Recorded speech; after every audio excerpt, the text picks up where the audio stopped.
we win the tournament, Rick, we'll stay and watch some basketball with the people.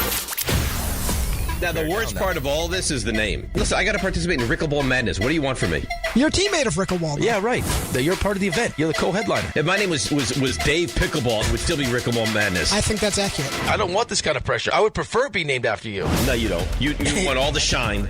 No, I don't. Call whatever you want. Dave's Pickleball Extravaganza. Sorry, Dave. We're still calling it Rickleball Madness. And it's Friday, March 20th at Pickleball Heaven in Medford, New York. To sign up and register to play, go to the ESPN New York app and click on the Rickleball tile. Hey, this is Mika Zibanejad. Hey, this is Adam Fox. Catch every Rangers game right here on 880 ESPN. WHSQ and WCBS-FM HD2, New York. Bart Scott. What the hell? Chris Carlin. Take a hike. We're good. This is Bart and Carlin Buckle your chin strap. We about to bang. on ESPN New York and streaming live on YouTube. The man walks in, and he begins immediately pitting his cherries. Can you not get pre-pitted cherries? Is that not... I don't know if that's a thing or not. To me, that sounds like GMO, genetically modified cherries or something like that. Again, I have no problem with anything genetically modified when it comes to this kind of stuff. Yeah, it's all good when you're running on the treadmill, your whole chest fall out because you've been eating fake food that damaged your arteries. Listen. Look at me. What do I got to lose? It's never too late. It's never too late to do the right damn thing. It's Bart and Carlin on ESPN New York, on the ESPN New York YouTube channel, and, of course, on the ESPN New York app. I am Chris Carlin. He is Bart Scott. Apparently, I missed a whole situation involving flooded urinals, which was a bit of an issue yesterday. I don't know whether Tom bears a great deal of culpability in this whole thing. I would say that Tom Bauer doesn't sound blameless because it happened on his watch. He just walked out. But then again, I would also say that if he did just walk out and really claim no responsibility toward it whatsoever, there's part of me that would completely respect that. Because I don't know if there is a worse feeling in the world than being in a bathroom that is not yours. Yeah. And all of a sudden that water starts to go up instead of down. Have you ever broken a toilet at a friend's house? Broken? Yeah, like where it wouldn't flush and you had to tell them you need the snake? No. Okay. No, it's never gotten to that. There has been a moment of panic, I would say once, where it started to come up a little bit like, oh, no, oh, no. And then... Did you put it back on the toilet? No, and then like a half a second later, I started looking around for the plunger real quick. And then like a half a second later, it started to go down. So they but knew. that 8 seconds is more terrifying than the 8 seconds on a bucking bull. I don't think I've ever dropped a deuce at a friend's house. Well, I mean, it's just, it is in an emergency only, correct? Yeah. I mean, it has to be, it can't do it otherwise. Because it's just, I mean, who does that? I mean, some people just act. Some people will do it to their buddies. Just like just act of nature. I mean, what you mean? I had to use the bathroom. That's just etiquette, man. For me, you know what I mean? You can do all number ones you want, man, but number two, it's a manageable situation usually, and if it's not, then you probably shouldn't be at somebody else's house anyway. You probably should have shut the day down to begin with. But I understand emergencies occur, especially like dealing with guys who are being in a world where guys taking supplements and stuff like that, where you can't help. Here's yet another reason why you shouldn't be doing all these healthy things, supposedly healthy, where they just leave you in a position where you can't control your bladder or your intestines at all. Yeah. And I mean, now we're in the world of juice cleanse and stuff like that. I know some people take stuff, they can't leave the house for 3 days. Yeah. I'm not doing that to anybody else. But, listen, personally, I think it's, unless you're doing it to a buddy's house to just mess with them, then that's one thing. But otherwise, like, even at the office, sometimes at the office I would say it's a little different depending on what your schedule is. Yeah. Because you do tend to get into schedules. I don't need to get into any more specifics beyond that, but you get it. It's like when you go in there and you go and do number one and you look at somebody, like you see the shoes, He just like, man. And you haven't seen them for about a half hour? Yeah, I just wish this dude would courtesy flush, man. So here's the real problem of that, though, from what I understand about what happened yesterday, is that Tom, who I think people are a little annoyed with Tom just based on the clarity in his communication skills. Yeah. Because he keeps saying, when I flushed the toilet, but then says, but it wasn't a toilet, it was a urinal. Right. Then stop saying it was a toilet. That's number one. But then Tom, when he flushed the urinal and it started to come up, the way our bathroom is laid out is if you are at the urinal, the toilets are at your back, behind you. Correct. And Tom, what was the exact thing that you started to say as it came up? Was it, oh, blank, oh, blank, oh, blank? Yes, because at that point I was at the sink when I was saying, oh, blank, when I turned around and realized we had a gallon of water on the floor. So you flushed it at the urinal and didn't know it was coming up until it was already on the floor. Yes, because typically you flush and then you leave because you assume everything is going okay. Well, when you assume, Tom. How shallow are our urinals that they overflow from? I'm assuming you might wash your hands for 30 seconds, tops? Yeah, something like that. Well, that's what the U.S. government recommended during the COVID pandemic of 2020. Yeah, 2020. So once you hear the splash, like you didn't pitch it to see if it was going to go down the drain. Once I heard, first of all, see, on a urinal, I don't blame him on that. On the other one, if it had been another situation, I probably would have blamed him because I would have taken a look to make sure everything's going to go smoothly here to get out of here. Yeah, urinals are slow, but man, how much water did we ever figure out? What was the malfunction? Did we have a button that got stuck down to the water? Well, but here's the other problem, though, is that there was somebody in one of the stalls as Tom was standing at the urinal and then started yelling, oh, blank, oh, blank, oh, blank. And basically, at that point, it's women and children only who wouldn't be in there to begin with. Get the hell out of there. Yeah, chop off the turtle head. What the hell's going on, man? You just ruined that person's whole day. His cortisol levels spiked up. I didn't ruin anything because it's not my fault that our urinal wouldn't stop flushing. But I'm saying you could have saved them. So you're gonna put it on this guy? I tried to give a warning by saying, "Oh blank, oh blank, oh blank." That communicates a message. He probably thought you were mocking him. No, I said, "Oh blank," and then I went over. I saw there's like a geyser flowing out, and then I said, "Hey, listen, I don't know who's in there, but the urinal's overflowing." And then I walked out to try and find help. Did any of your tinkle water roll over and get into his stall? He had to sit in your cesspool? I have no idea because I didn't go back in there. Oh man, because then now you don't know if the wipes are complete. That poor guy's sitting on the roof in the middle of a flood, and you're in a helicopter out of town. You know, one of the most uncomfortable things in the world is when you just got to get a little out and you got to run out and you don't finish. You know how unclean you feel? All I tried to do was give whoever was in there a warning, and I thought I did a sufficient job at that. Listen, it doesn't matter that it wasn't your fault. It was more your fault than it was the fault of the person on the toilet. And you just ruined his day. You know, have you ever, like... that person got thrown into a complete disaster zone. One of the worst feelings in the world is when you playing football and all of a sudden your stomach hurt, you're at practice, and you got to run in, but then you don't get a chance to... after that, you need to take a shower. You don't want to have to pull up wet football pants, you know what I'm saying, after you just squatted a deuce. You essentially just did that to that man. He had to cut off the turtle head. You know what I mean? His body was having this natural motion of, the intestines and doing what it's supposed to do, and you just muscle cramp.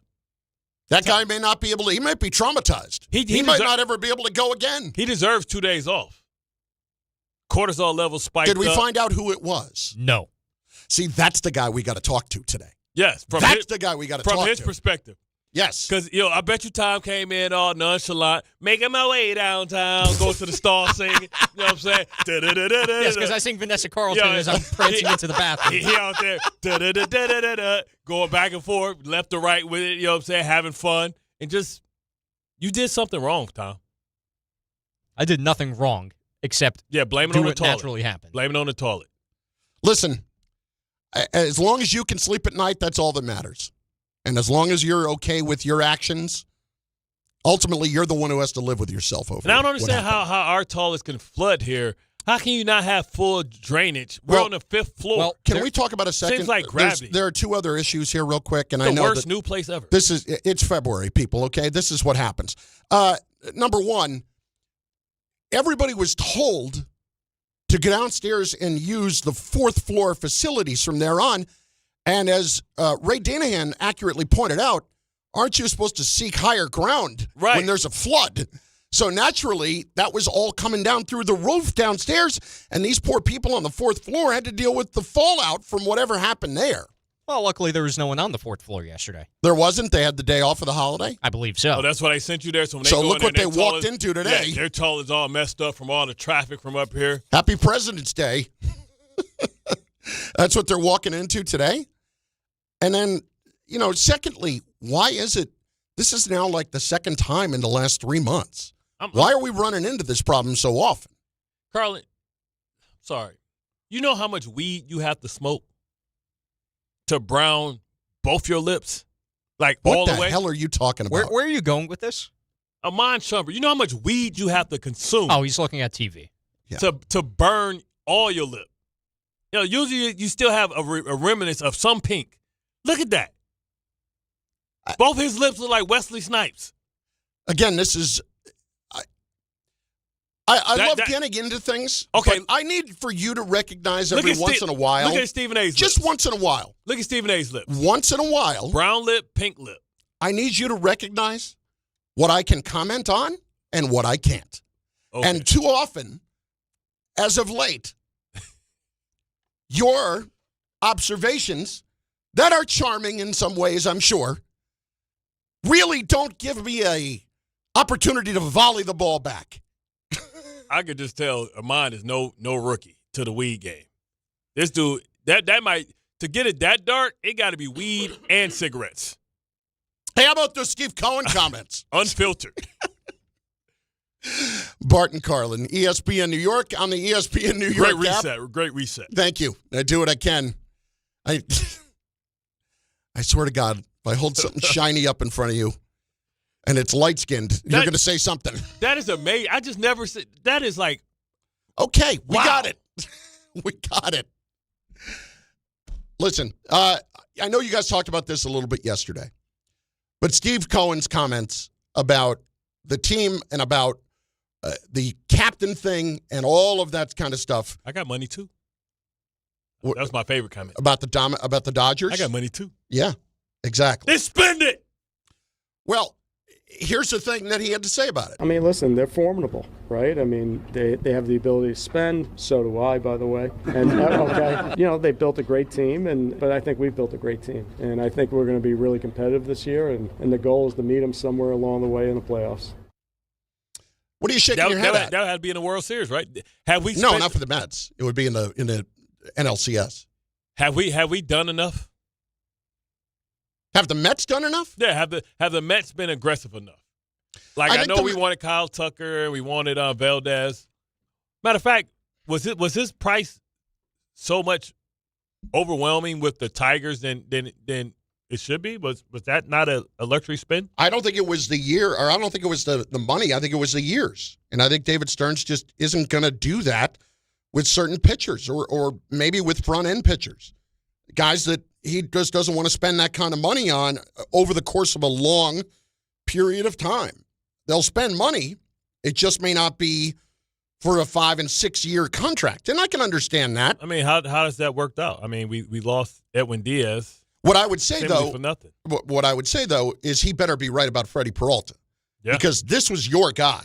This was the guy that you wanted to bring in from Milwaukee. Yeah, you had him out there, and Freddie he's had some good seasons, but he's not an 18-win guy. He never has been on good teams before. Well, has he ever had the run support that he has now? I know he played with Yelich and all those. Yeah, guys. I mean they've always been a pretty good offensive team. They haven't been bad. Gonna need you a little bit more today. My voice is. Oh man, it's a little bit beat up. You know what that means? What? You must have had a hell of a time this weekend. No, I didn't. It started getting a little bit sick yesterday. Ah, man. No, I didn't. I went to Iowa, dude. What hell of a time do you think I had? It sounds like a place where they don't believe in vaccinations. They don't believe in a lot, but it was fine. It was fine. Iowa. You love Middle America, man. What's your favorite place? I don't dislike Iowa. I've been there plenty. I've been to Iowa enough in my life. That's what I'm saying. You love Middle America, man. Again, why was I there, though? Well, I was there because my brother was out there, and I was there because we moved my mother out there for a long time. And then this weekend, I was out there for doing a game. You love the corn? No. Children of the Corn? Remember that movie? Oh, yeah. It was a scary movie. Yeah. Anyway. Tom has no clue. No. And I've seen that movie, and I believe it takes place in Nebraska, not Iowa. Well. They're neighbors, just like saying it takes place in the Bronx. They both have a lot of corn. Same thing. Same thing. Listen, I'm trying to get back on track here, and I have no chance at knowing what to do with that. Well, it's okay. We were talking about Cohen and has his team been built enough? Has, Shane, will he face retribution if this doesn't work out? We talk about the good vibes in the locker room and, what type of toxic environment was it last year? Soto and Lindor not being buddies. We always assume that, hey, the Latin guys should be friends. Sometimes you just cool with people. Sometimes you just work with people. And you can't force chemistry. You can't force friendships. Am I friends with every fat guy out there? I am not. Exactly. You know what I'm saying? I can think of one I'm really not friends with. Hey, got this new snacks coming out. Heard it's good as hell, man. Like, come on, man. Well, what struck me about that discussion was the captain discussion. Here is Steve Cohen on whether or not there will ever be a captain for the Mets. As long as I'm owning the team, there will never be a team captain. Really? Okay, that was my decision. My view is the locker room is unique, and let the locker room sort it out year in, year out. And so. So you're not saying that there'll never be one? But no, there'll never be a captain. Oh, there'll never be a captain. There'll never be a captain. When did you make that decision? I've felt that way all along. Really? Yeah. So here's what's interesting to me about that. If you think back to last summer, when the Mets were having David Wright Day, right, the last captain, there was a video that leaked out over social media by accident. That was a combination of David Wright and Francisco Lindor. It was kind of it looked like it was a passing of the torch type video. Correct. And then it quickly got killed. Maybe I don't know how long it was on social media, but it accidentally got out. And it was on social media, I don't know, maybe a couple hours. I don't know. But there was an assumption publicly, oh, hey, maybe on David Wright Day, they're going to make Lindor the captain. And so I wonder if that was something that was real, and if it was it something that had the kibosh put on it because certain people didn't feel great about Lindor being named the captain? Now, I'm not saying that. Maybe Aaron Judge. I mean, not Aaron Judge. Soto. No. But maybe. I mean, last year, if he would be a captain, you would think it would be Pete Alonso. Well, they weren't going to do that on the one-year deal. They weren't going to do that with the opportunity for him to become a free agent when they didn't really want to sign him for the longest term. But here's the thing, though. In football, you have a new captain every year. That's the thing. Like, you it's not something that's owned. It's leased. Mm-hmm. And the team usually picks who the captains are, and usually that's what you call a meritocracy. Yeah. It appears to be different in every sport. Doesn't happen that way in hockey. You keep them pretty much until you can, because it becomes a big deal if you could trade it or you get stripped. Like some guys, I've heard of guys getting, in hockey they have the captain and they have the alternate captain. I've heard of guys getting stripped of the A. I can't remember the last time a guy got stripped of a captaincy, but I'm sure it's happened. My point is that when I heard that at the time, and now we talk about what that relationship is, which, listen, you can position it however you want to. Clearly, it's not great. They may not be buddies, and you can speak to this more than I can, but you're always going to have guys on your team that you aren't the best of friends with. Yeah, different ages. Some people that you kind of don't even like. You don't like him as a person. Right. Some people you don't like as a teammate. Just ask your Pittsburgh Steelers how they felt about Ben Roethlisberger and how he. Well, we're finding that out quite a bit right now. Let's look at the Legion of Boom and how they really felt about Russell Wilson. They so much so that they had to meet on the top of a mountain and try to air it out. Yes. They walked back down, and he had a helicopter pick him up or something. They walked back down, and a jet with his initials on it took them out of there or something like that. Point being, though, like, I do wonder the effect of Soto in this clubhouse. When Soto came here, you think about when he went to the Yankees, Judge was entrenched. He signed his long-term deal. He was entrenched as the guy, and Soto fully understood that he was on a one-year deal and he was going to free agency. And clearly the Yankees were not getting a hometown discount because if they were, he would have been back with the Yankees. And it wasn't even very much of a discount. So if he knew that, and then you hear this with Soto coming into the Mets, and you get handed that contract, and you get handed all of that stuff, but then you find out somebody else is about to be the captain. I think it was along the lines of, now this is pure speculation, okay? I think the Mets pulled the plug on that. Why? I don't know. Maybe they didn't want to ruin David Wright's day, or take away from David Wright's day, or maybe Soto kind of made it clear, like, I don't love that. Any place that Soto has been, he doesn't strike me as a leader.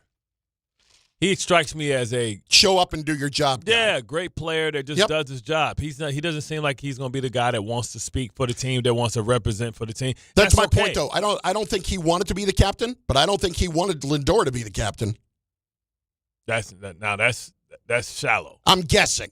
I'm speculating. I have no idea. Because you had A-Rod here, and Jeter was the captain, and that relationship wasn't the best, right? A-Rod didn't have a choice, though. Right. Like, he came in, and he knew what the fans' relationship was with Jeter already. And Lindor hasn't earned that right. I don't think he separated himself. He had who was the guy that went to the Tigers, Bobby Baez? Baez. Yeah. They had that whole thing where he had to mature a lot when he was dealing with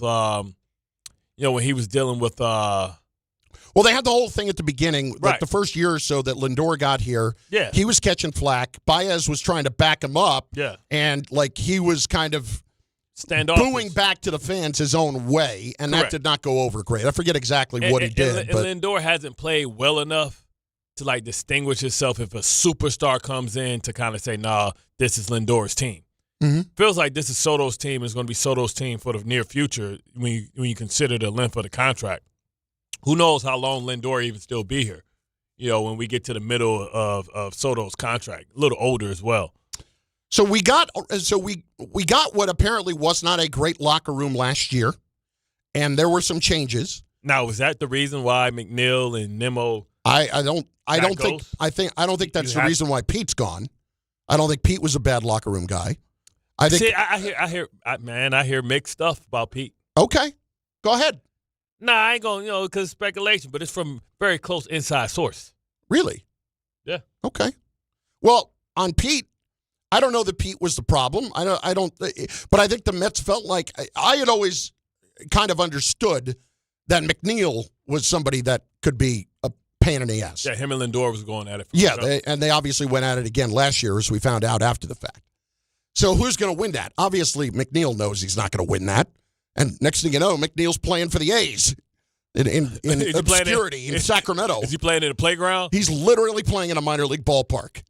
Yeah, he literally is. Is that place even as big as Cal Ripken Stadium? In Aberdeen? No. Yeah. It might be. It might be as big as that, but that's about it. But the point is the battles you can win and the battles you can't. The Mets felt like they cleaned up some of that this offseason, but I wonder if the underlying thing is eventually going to be Soto versus Lindor. I honestly wonder that. Because when I hear the owner speak so definitively about it, yet this was a topic of discussion last summer. It seemed like the teams should pick that stuff out, right? Like they should decide if they want to have a captain or not. You shouldn't just, as an owner, just because it's your team, say, as long as I'm here. Sometimes cultures organically grow. And the culture there may grow to the fact to say, hey, we want to do it this way. We want to have a captain. I think we this person's played at such a high level. What if you have somebody win a couple MVPs? But let me ask you this question. With guys that you played with and may not have been your best friend or guys you didn't particularly – me and Ray weren't. Okay, but all right, Ray aside, but you didn't dislike Ray. No, not at all. But there were you don't have to tell me who they were, but guys on your team, maybe you didn't like them, but you played with them. Did any of that always become public? No, right? No. See, this is my point. I worry when it does become public. Because clearly somebody's raised an antenna enough to know that there's an issue. And you can say things like, we may not be the best of friends, but it's actually worse than that when it does become public. Yeah. So I genuinely wonder about the Soto-Lindor relationship and if it's constructed for the long term with these two guys. Is it unfair for me to say that? It's not. It's not. And sometimes when you have a battle for power, too, sometimes the older dude never wants to let go and relinquish power and accept. Especially when you're brought in to be a great player, then they have to go out and they get another great player. I think essentially that what happened with Tatis already being in place, and then when Machado came, you know what I mean? I thought maybe some of that happened there. When you have like the fight, we saw this with Russell Westbrook and Kevin Durant. We see this when you have two alpha males that kind of feel like they're in their prime. Who's going to concede and say, okay, this is that person's team? They usually try in front and say, oh, this is both for our team, but that never works out. You need defined leadership. I just think this is a bizarre thing for the owner to say. To be so definitive about something like that. Why is that? Really double down on it, too. Feels like he's trying to, to erase the gray lines in between. You know what I mean? I think those lines are not getting erased.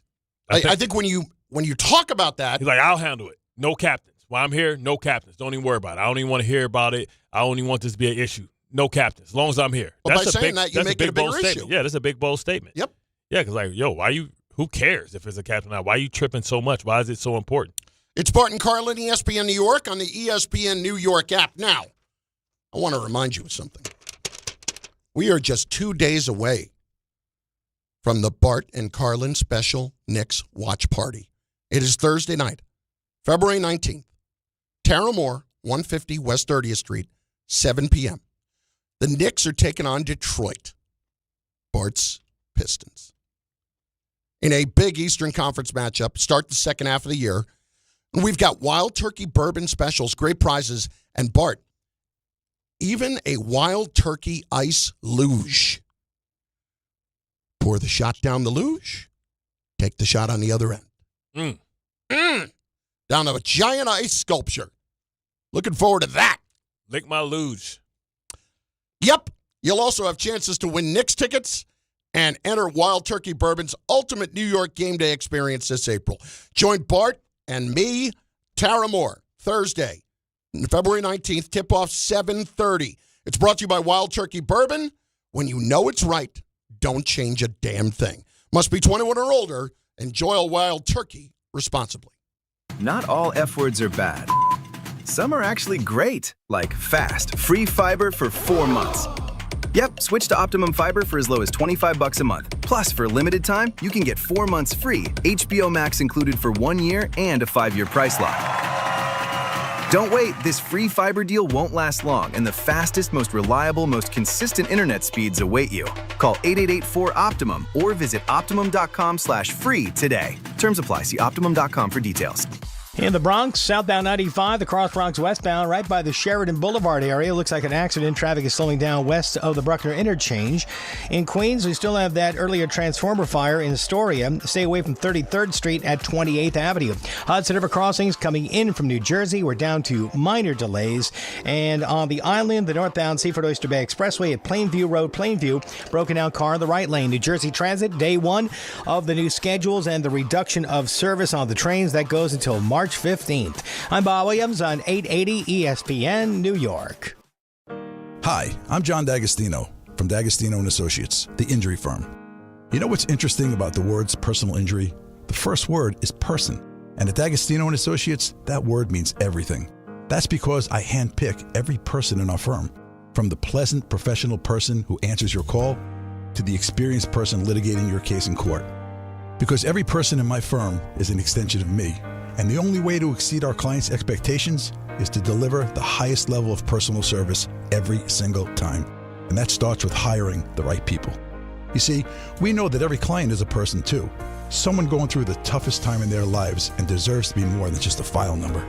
At D'Agostino & Associates, we put the person back in personal injury. So call 1-800-BITE-BACK. That's 1-800-248-3222 and ask for me, John D'Agostino. And let's talk about your case, person to person. D'Agostino Law Bite Back. This is Rick Brunson, the assistant coach from the New York Knicks. I'll be driving to our games this season in style in my new Jeep Gladiator from Princeton Jeep. My friends at Princeton Jeep gave me all-star treatment, and you can expect the same thing. Just mention I sent you, and they'll treat you like family. Princeton Jeep has tons of inventory and great deals on new vehicles. Visit Princeton Jeep at 1045 State Road in Princeton, New Jersey, or online at PrincetonJeeps.com and tell them Rick Brunson sent you. You remember what it feels like to move without thinking about pain? To get up, sit up, walk, work, or live without that constant ache? If neck pain, back pain, joint pain, or sciatica took that away from you, it's time to get it back. I'm Bart Scott. Dr. J. Shaw at Sandwell Pain is the guy you need. Ivy League trained, double board certified, no surgery, no scars, no long recovery, just precise, image-guided, non-surgical treatments designed to get you feeling strong again. With offices in Woodbridge, Livingston, and Inglewood, and most major insurances are accepted, there is no reason to wait. Go to SandwellPain.com. Relief is closer than you think. Want to know why betting the winter games on FanDuel makes sense? Well, from game lines to medal counts to finding your angle on the events you care about most, FanDuel gives you more ways to stay connected to the action. The winter games are on, and there's no better way to follow them than with a bet on FanDuel. Which winter event do you have a good feeling about? Figure skating, bobsled, skiing, snowboarding, curling matches that start slow and somehow get tense fast? Speed skating decided by inches, hockey games that just feel different from the opening face-off to final horn, and so much more. Want to know why betting the winter games on FanDuel makes sense? Well, from game lines to medal counts to finding your angle on the events you care about most, FanDuel gives you more ways to stay connected to the action. The winter games are on, and there's no better way to follow them than with a bet on FanDuel. Visit FanDuel.com/local to get started. FanDuel, play your game. 21 plus and physically present in New York. For help with a gambling problem, call 1-877-8-HOPE-NY or text HOPE-NY 467-369. Hey, it's Alan Hahn. Rings End is your locally owned Benjamin Moore retailer. They're your store for quality with a full line of brilliant and durable Benjamin Moore paints. They're your store for inspiration with thousands of colors and a variety of sheens. And Rings End is your store for expertise with one-on-one advice for contractors and homeowners. Insist on Benjamin Moore paint from Rings End because the gorgeous color you love can't be matched in another brand of paint. Progressive knows that boat days can come with unexpected problems. Oh no, I dropped my lip balm in the water. I can't think of anything worse than the looming threat of potentially having chapped lips. It was ginger vanilla too, my favorite flavor. If a real problem comes along, your boat's protected 24/7 with Progressive, so you can keep worrying about boater problems. Progressive Casualty Insurance Company and Affiliates, not available in D.C. Empower. After wanting one for years, Kevin is finally enjoying his new hot tub. This is the life. He worked with Empower to help him get good at money, so now he could be a little bad. Oh, no, not my phone. Oh, Kevin. Kevin's phone may be in hot water, but his finances aren't. Invest well, live a little. Start today at Empower.com.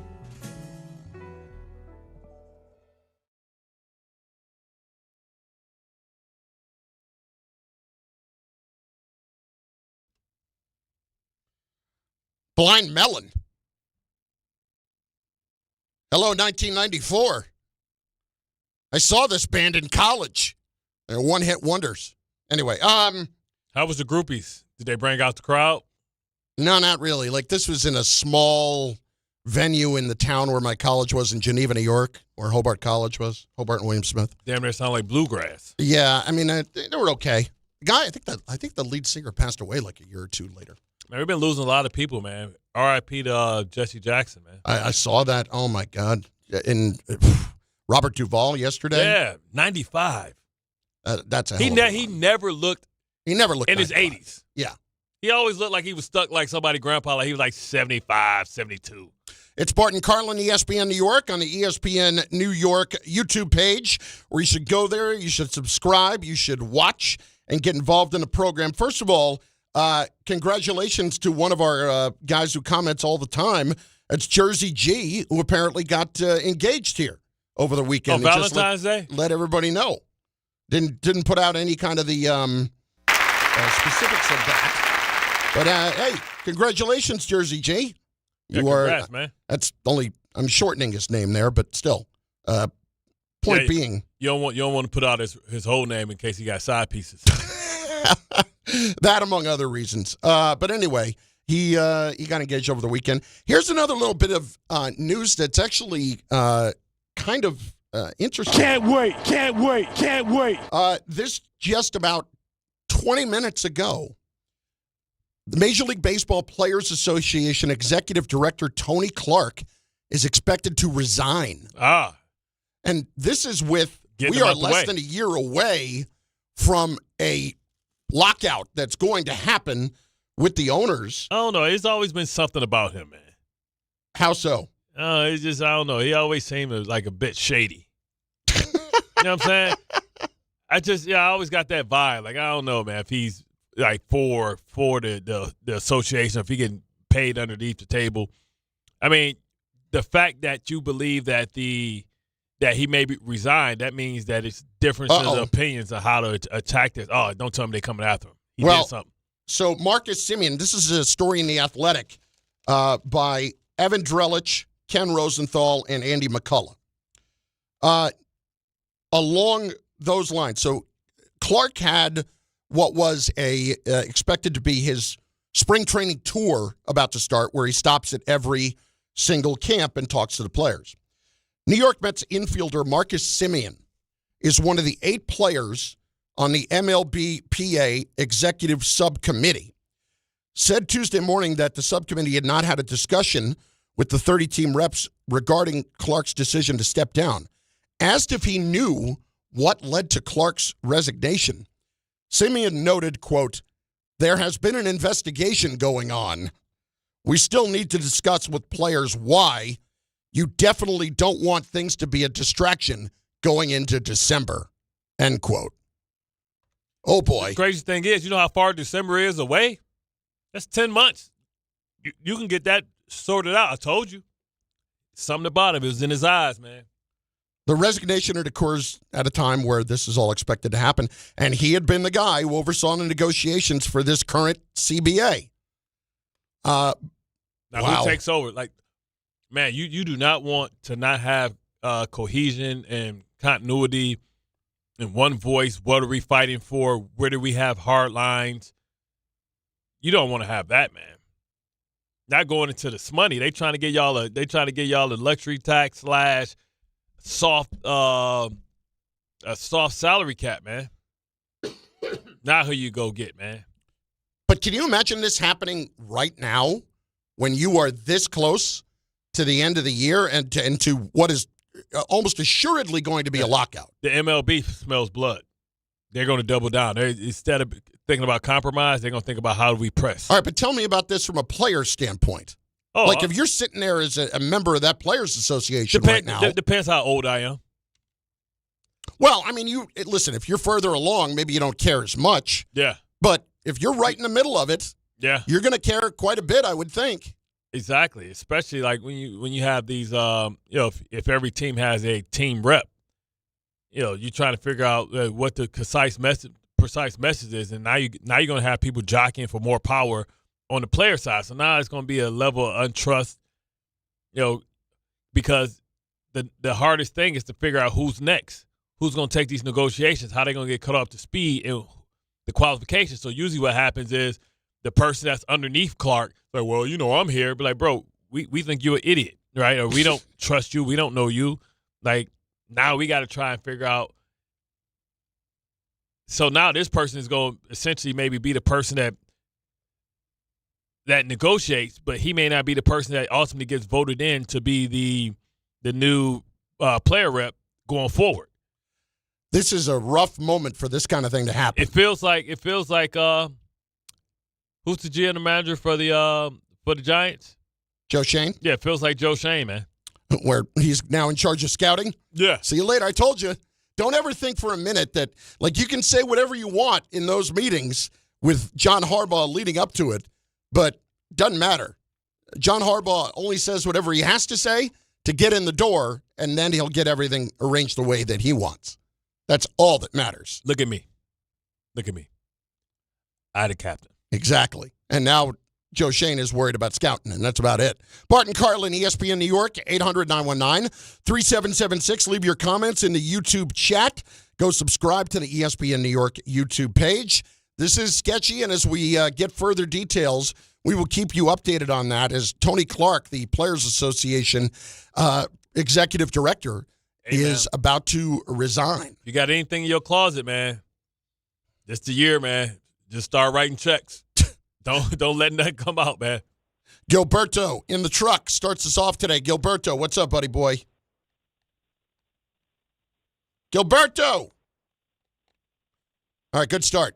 We're off and running. I'm going to put him on hold. We will go to Tessa because I know she's reliable. She is next on ESPN New York. Tessa, what's going on? Thanks so much for taking my call. What is wrong with y'all? Like, I can't even, like, you made me laugh about urinals. Like, you know what I'm saying? Like, I'm driving to my next facility, and it's like I always can count on you guys to make me feel better. But I do want to take up for my boy Tom, because at the end of the day, y'all don't know how many poop splashes that guy that was in the stall made. I think he's the culprit, and I think he's the one that, jammed up the toilet. But here's the problem. It was the urinal that overflowed. But she's saying all the pipes work All the together. pipes So maybe the piping could have backed up. They backed up through the urinals. So it wasn't my boy Tom. It was the dude that was in. And that's why that dude's never going to come forward. Yeah, he's never coming forward because he know he's the one. I like that, Tessa, because he could have did the courtesy flush when he heard Tom come in, so he laid the toilet tissue so he wouldn't hear the splash. Absolutely. And he had paper towel in there, and you're not supposed to have paper towel in the toilet. 100%. And that's why he probably spreading the rumors it's Tom's fault, because he knows it's his fault. You probably had like 6 poop splashes and you ain't even flush. And then when Tom came in, you trying to like be quiet with it. So it definitely wasn't Tom. So I just want y'all to, lay off Tom. It wasn't him. See, I need to do some investigating, because I don't know. Do they, Tom? You look like somebody that's taken a poop here before. I don't think so. Wait, no.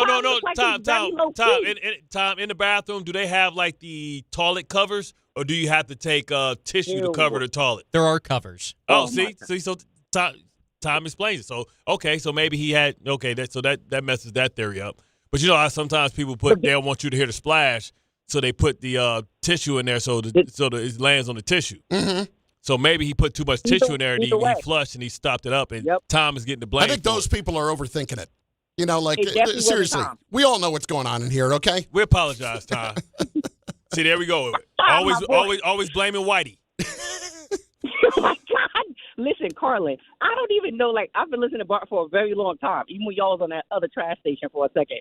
Bart is out of control, but you do such a oiled job just bringing them back in line. I do? I need both of y'all to keep staying the same. Yeah, both of y'all need to keep staying the same. Don't ever change. Because I got to say, Tessa, there are days it doesn't feel that way. Well. They tell me to let the stallion run, and and I tell them, what do I do when the stallion jumps a fence?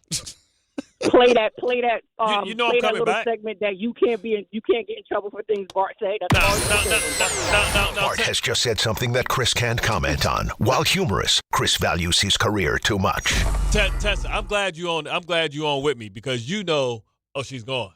Oh, I just let her go. I was about to ask her about Amon Shumpert lips. Okay, well, it's a shame that I decided to cut her off. Maybe I do know what I'm doing here. It's Bart Carlin, ESPN New York, and on the ESPN New York YouTube page.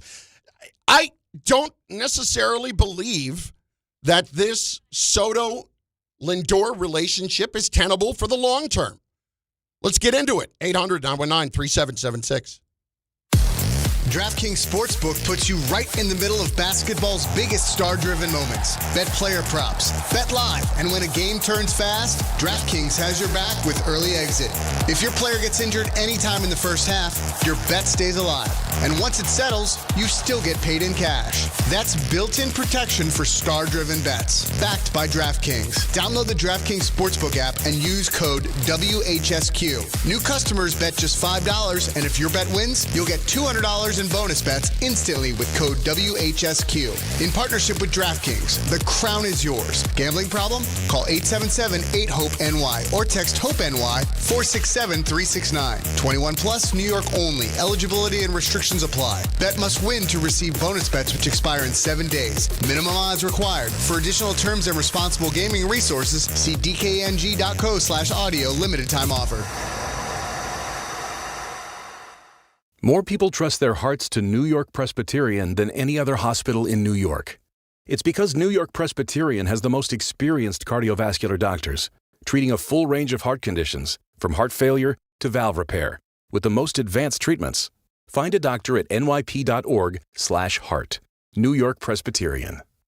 New York Presbyterian Hospital, based on U.S. News & World Report 2025 to 2026 cardiology, heart, and vascular surgery rankings. There are a lot of reasons why people buy at Ramsey Mazda. It's their selection, it's their customer service, and it's their savings. Release a new 2026 Mazda CX-50 2.5 S Select, all-wheel drive for $219 for 33 months. Or buy with 1.9% APR financing for 36 months. Start shopping now at RamseyMazda.com. Choose wisely. Choose Ramsey Mazda. Call 833-853-2970 for lease details. VIN TN466016. MSRP $32,010. Zero security deposit. APR $28.60 per month for $1,000 financed. Ends 3/2/26.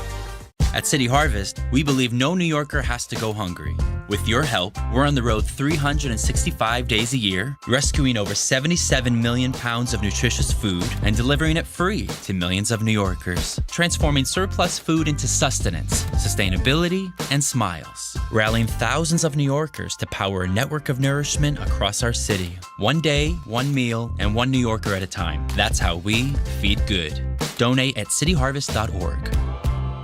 The following is a paid advertisement for the Wellness Company. Today we're talking cancer awareness, and I want to bring in someone with a really unique perspective, Dr. Kelly Victory. She's a board-certified emergency medicine physician with over 30 years of experience who serves on the chief medical board for the Wellness Company. And most importantly, she's a cancer survivor. Dr. Victory, thanks so much for being with us. Thanks very much for having me, Michelle. We've been hearing a lot lately about cancer rates rising, especially in younger adults, which is obviously pretty alarming. What are you seeing? Without question, cancer rates are rising across the board. And concerningly, we are seeing more aggressive cancers in people even in their 20s and 30s. That's scary for a lot of people. Is there anything that can be done to help alleviate that fear? And that is what led me to develop the new product Shield, because it is a group of more than 12 well-studied, scientifically proven supplements that help to supercharge your immune system, the first line of defense against cancer. To learn more, visit victoryagainstcancer.com and use promo code SMALLS to save $25 on Shield. Always consult your doctor to determine if this product is right for you.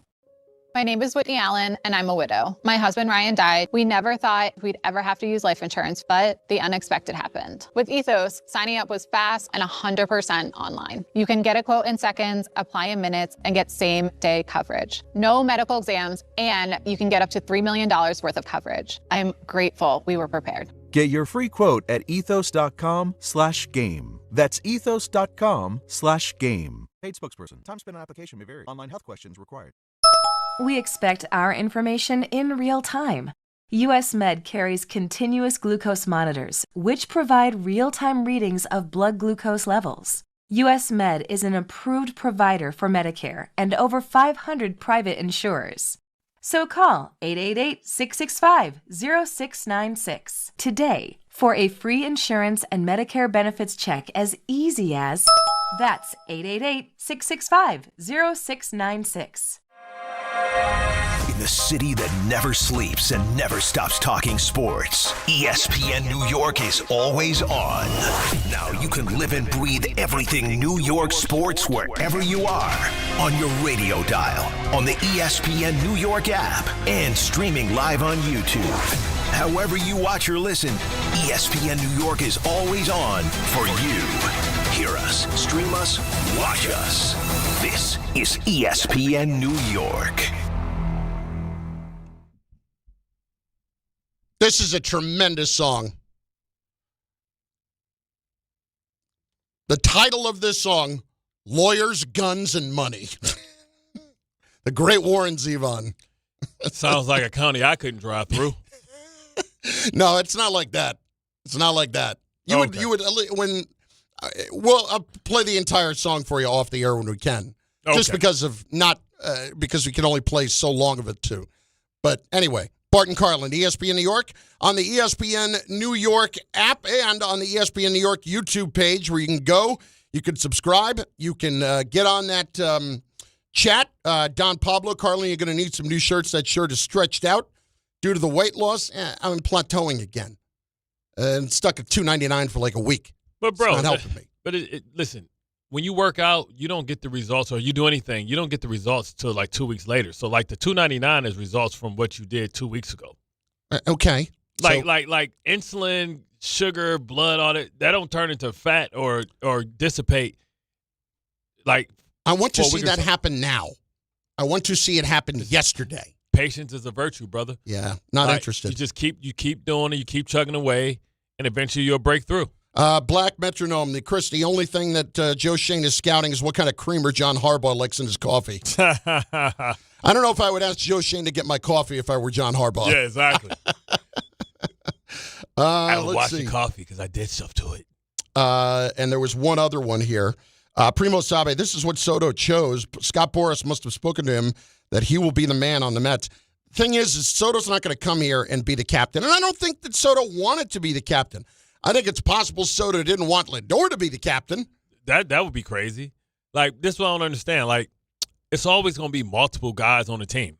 We don't live in an era where it's like, Gladys Knights and the Pips. Like, you don't think Mookie Betts, when Shohei came, was like, oh, well, you got to adjust. If you want to win, you got to have other alpha males around you because you can't carry it the whole time, too, especially when other teams have multiple stars. Like, you can make the argument that David, I'd have to go back and look at the teams where David was the captain. Was he always the best player on the team? I would say no. The captain is usually never the best player. Yeah, I would agree. Now, it's different in baseball, but still, like, we don't have a ton of captains in baseball.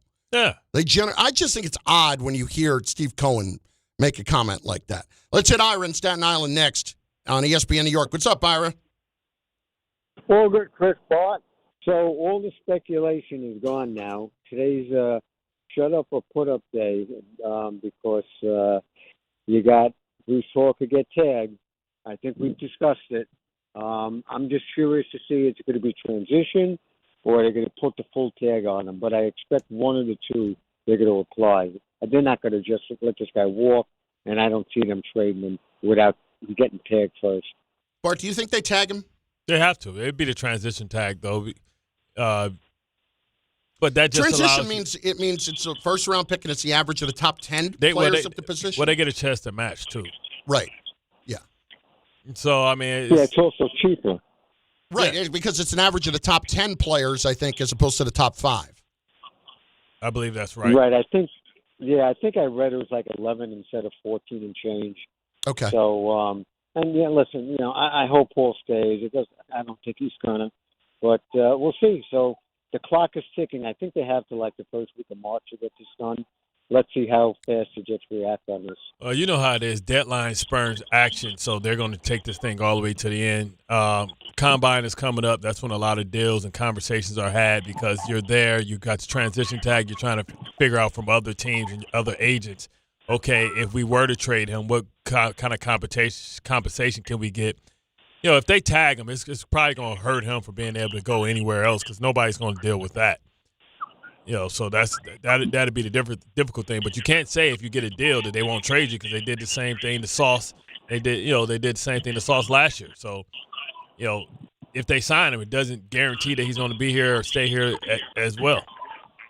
Yeah. Listen, it's at this point, if you're going to let Breece Hall go, it just doesn't make any sense to me. It really doesn't. Because you should have got whatever you could have got from him last year. Exactly. The guy can be a productive player, and he just has to be used right. His value hasn't been maximized at all. No.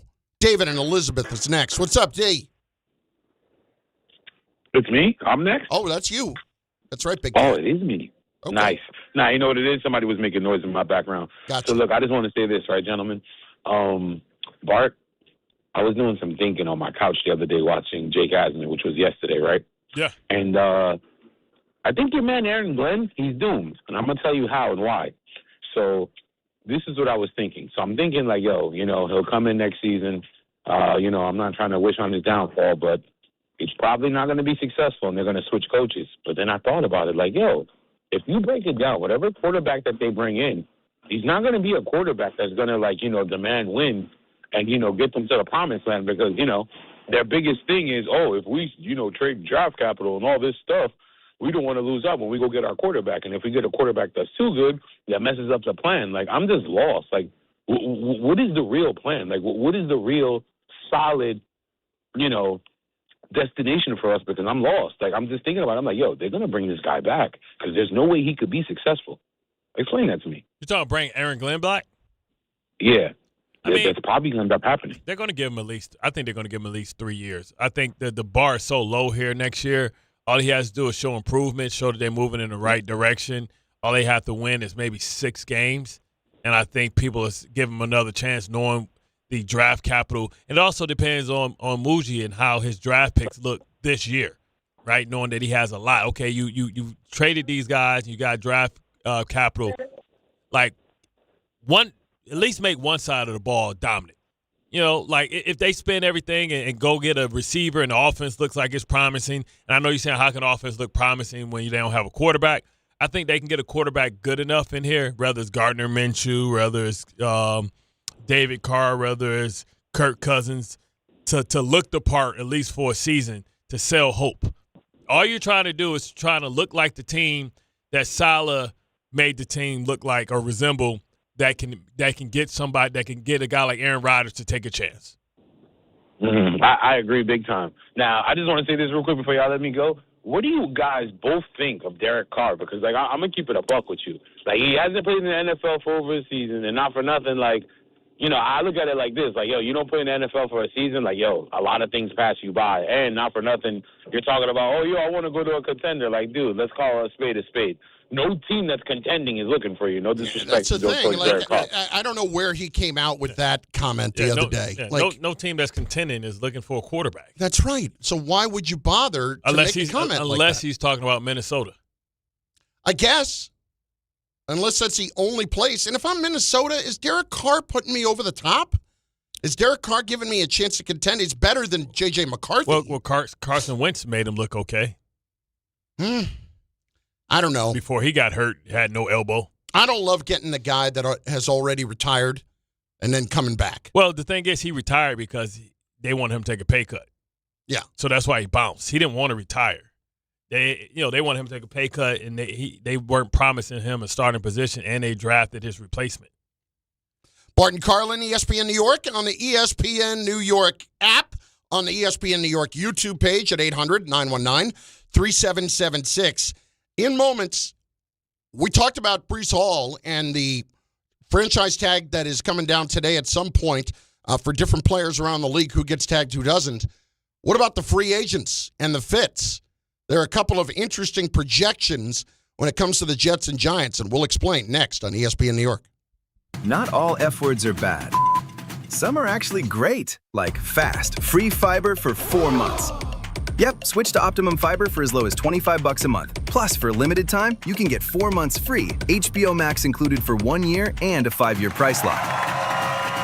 Don't wait, this free fiber deal won't last long, and the fastest, most reliable, most consistent internet speeds await you. Call 888-4-OPTIMUM or visit Optimum.com/free today. Terms apply. See Optimum.com for details. 1-877 Cars for Kids. KARS Cars for Kids. 1-877 Cars for Kids. Donate your car today. Call 877-CARS-FOR-KIDS to reach your friendly live agent. Donation's super easy and your car can be picked up by tomorrow. Call now or go to carsforkids.org. 1-877 Cars for Kids. Donate your car today. Did you know you can donate real estate too?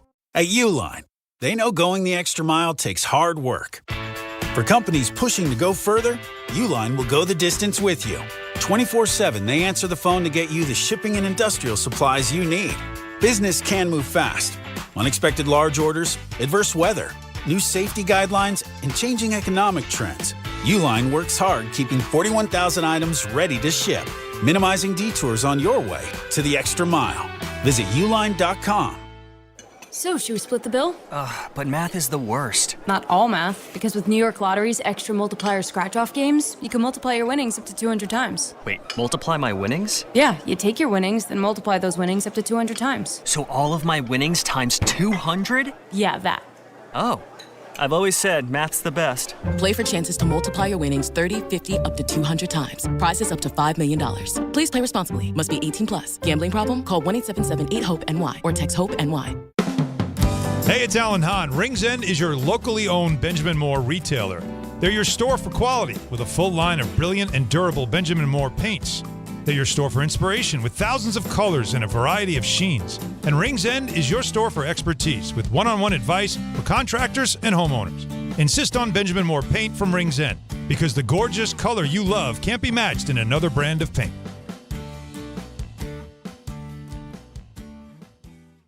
New year, new season, same goal. Feel good and stay in the game. But if neck pain, back pain, joint pain, or sciatica is holding you back, it's time to handle it. I'm Bart Scott, and I'm telling you to call Dr. J. Shaw at Soundwell Pain. Dr. Shaw is an Ivy League trained, double board certified, and he specializes in getting people back to living pain-free. No surgery, no scars, no long recovery, no pain medication. Just precise, non-surgical, image-guided treatments that work. Same day or next day appointments are available with offices in Woodbridge, Livingston, and Inglewood. Stop playing through pain. Go to SoundwellPain.com. Relief starts today.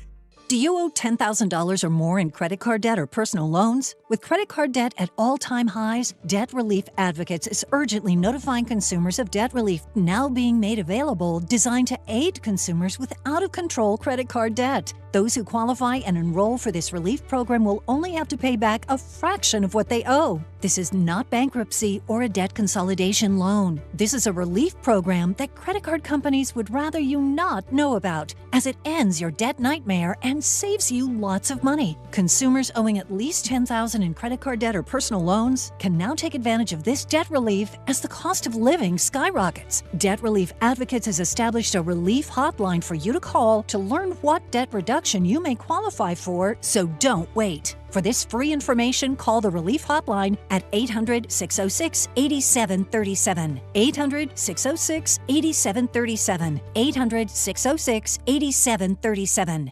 ESPN New York, now streaming live on YouTube. Subscribe today and watch the show. WHSQ and WCBS-FM HD2, New York. Bart Scott. What the hell? Chris Carlin. Take a hike. We're good. This is Bart and Carlin. Buckle your chin strap. We about to bang. On ESPN New York and streaming live on YouTube. This does not look good for Tony Clark. At least why the resignation is coming right now. It's Bart and Carlin on ESPN New York and on the ESPN New York YouTube page. Go there, subscribe, watch the show, comment. So this is from Jeff Passan just a few minutes ago. Tony Clark plans to resign as executive director of Major League Baseball Players Association. His resignation comes in the wake of the Eastern District of New York's investigation into alleged financial improprieties at the union. Sports Business Journal said that it had to do with the investigation, also had to do with licensing deals and the opportunities to enrich themselves. Oh, boy. It sounds like pay to play for me. Like if you want to, licensing deal or us to clear something here at the union, I'm going to need a little cheese on my taco, dog. Well, this is not great.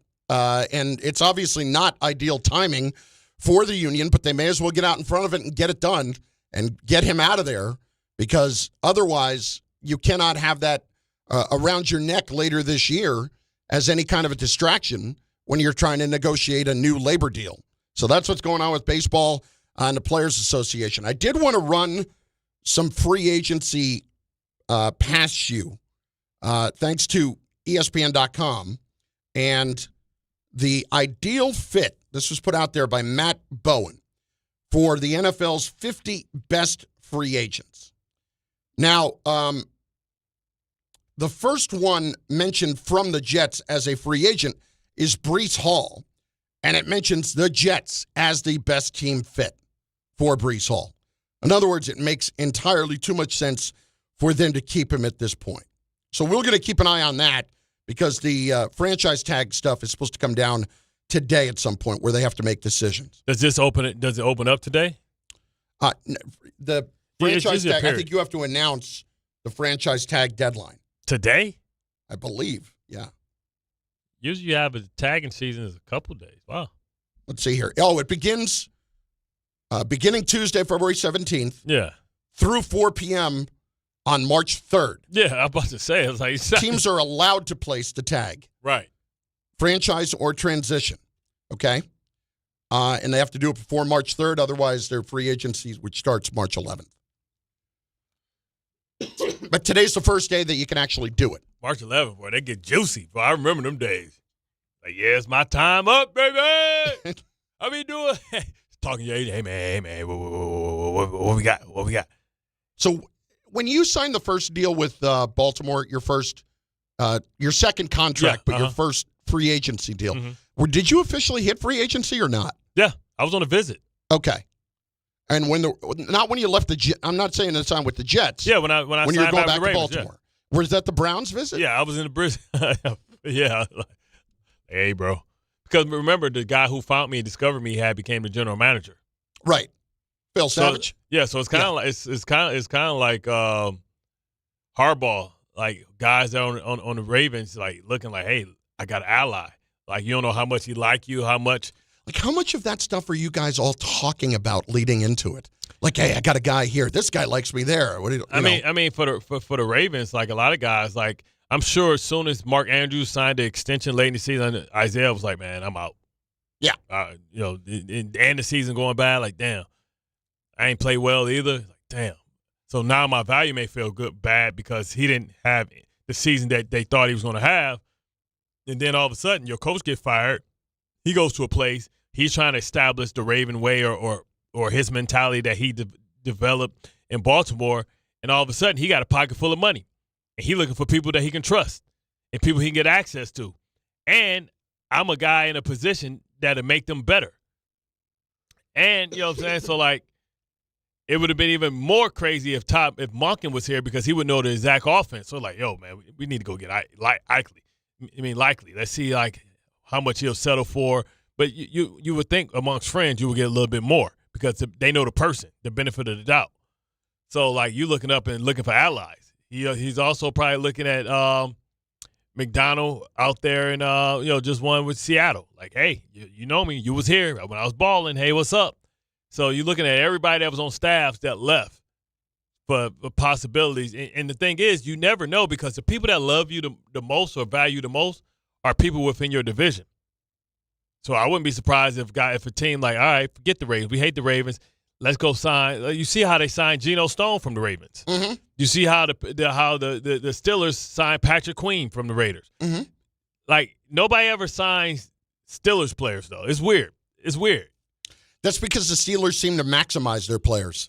And other teams think the Steelers are not bringing those guys back because they know something that we don't. Right. They're like the Yankees. Yeah. Juicing up their prospects. Somewhat, but also, like, they do tend to get the most out of their players. I can't think of one Steelers player in my history that have ever signed with the Ravens, that have ever signed with the Browns, that has ever signed with the Bengals. But I can think of plenty of Ravens that have went to the Steelers. I can think of plenty of other players from other teams in the division that have gone to the Steelers. Not directly, Not directly because Rod Woodson went to the Raiders first. And that was, that was late in his career. He was old as hell at that point. That don't count. Yeah, that's not what we're talking about. We're talking about directly going there. Exactly. All right.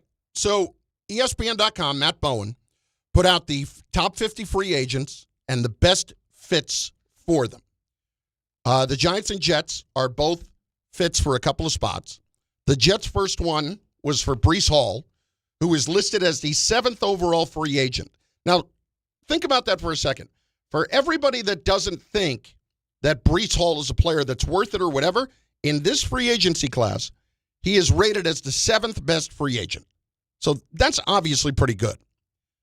What do you think is the highest spot that the Giants are listed for a player? In other words, are the Giants, according to this, the best fit for a top 10 player, top 5 player? Are they the best fit for a top 20 player? Giants. They are listed as the best team fit for. I would say probably top 15. Okay.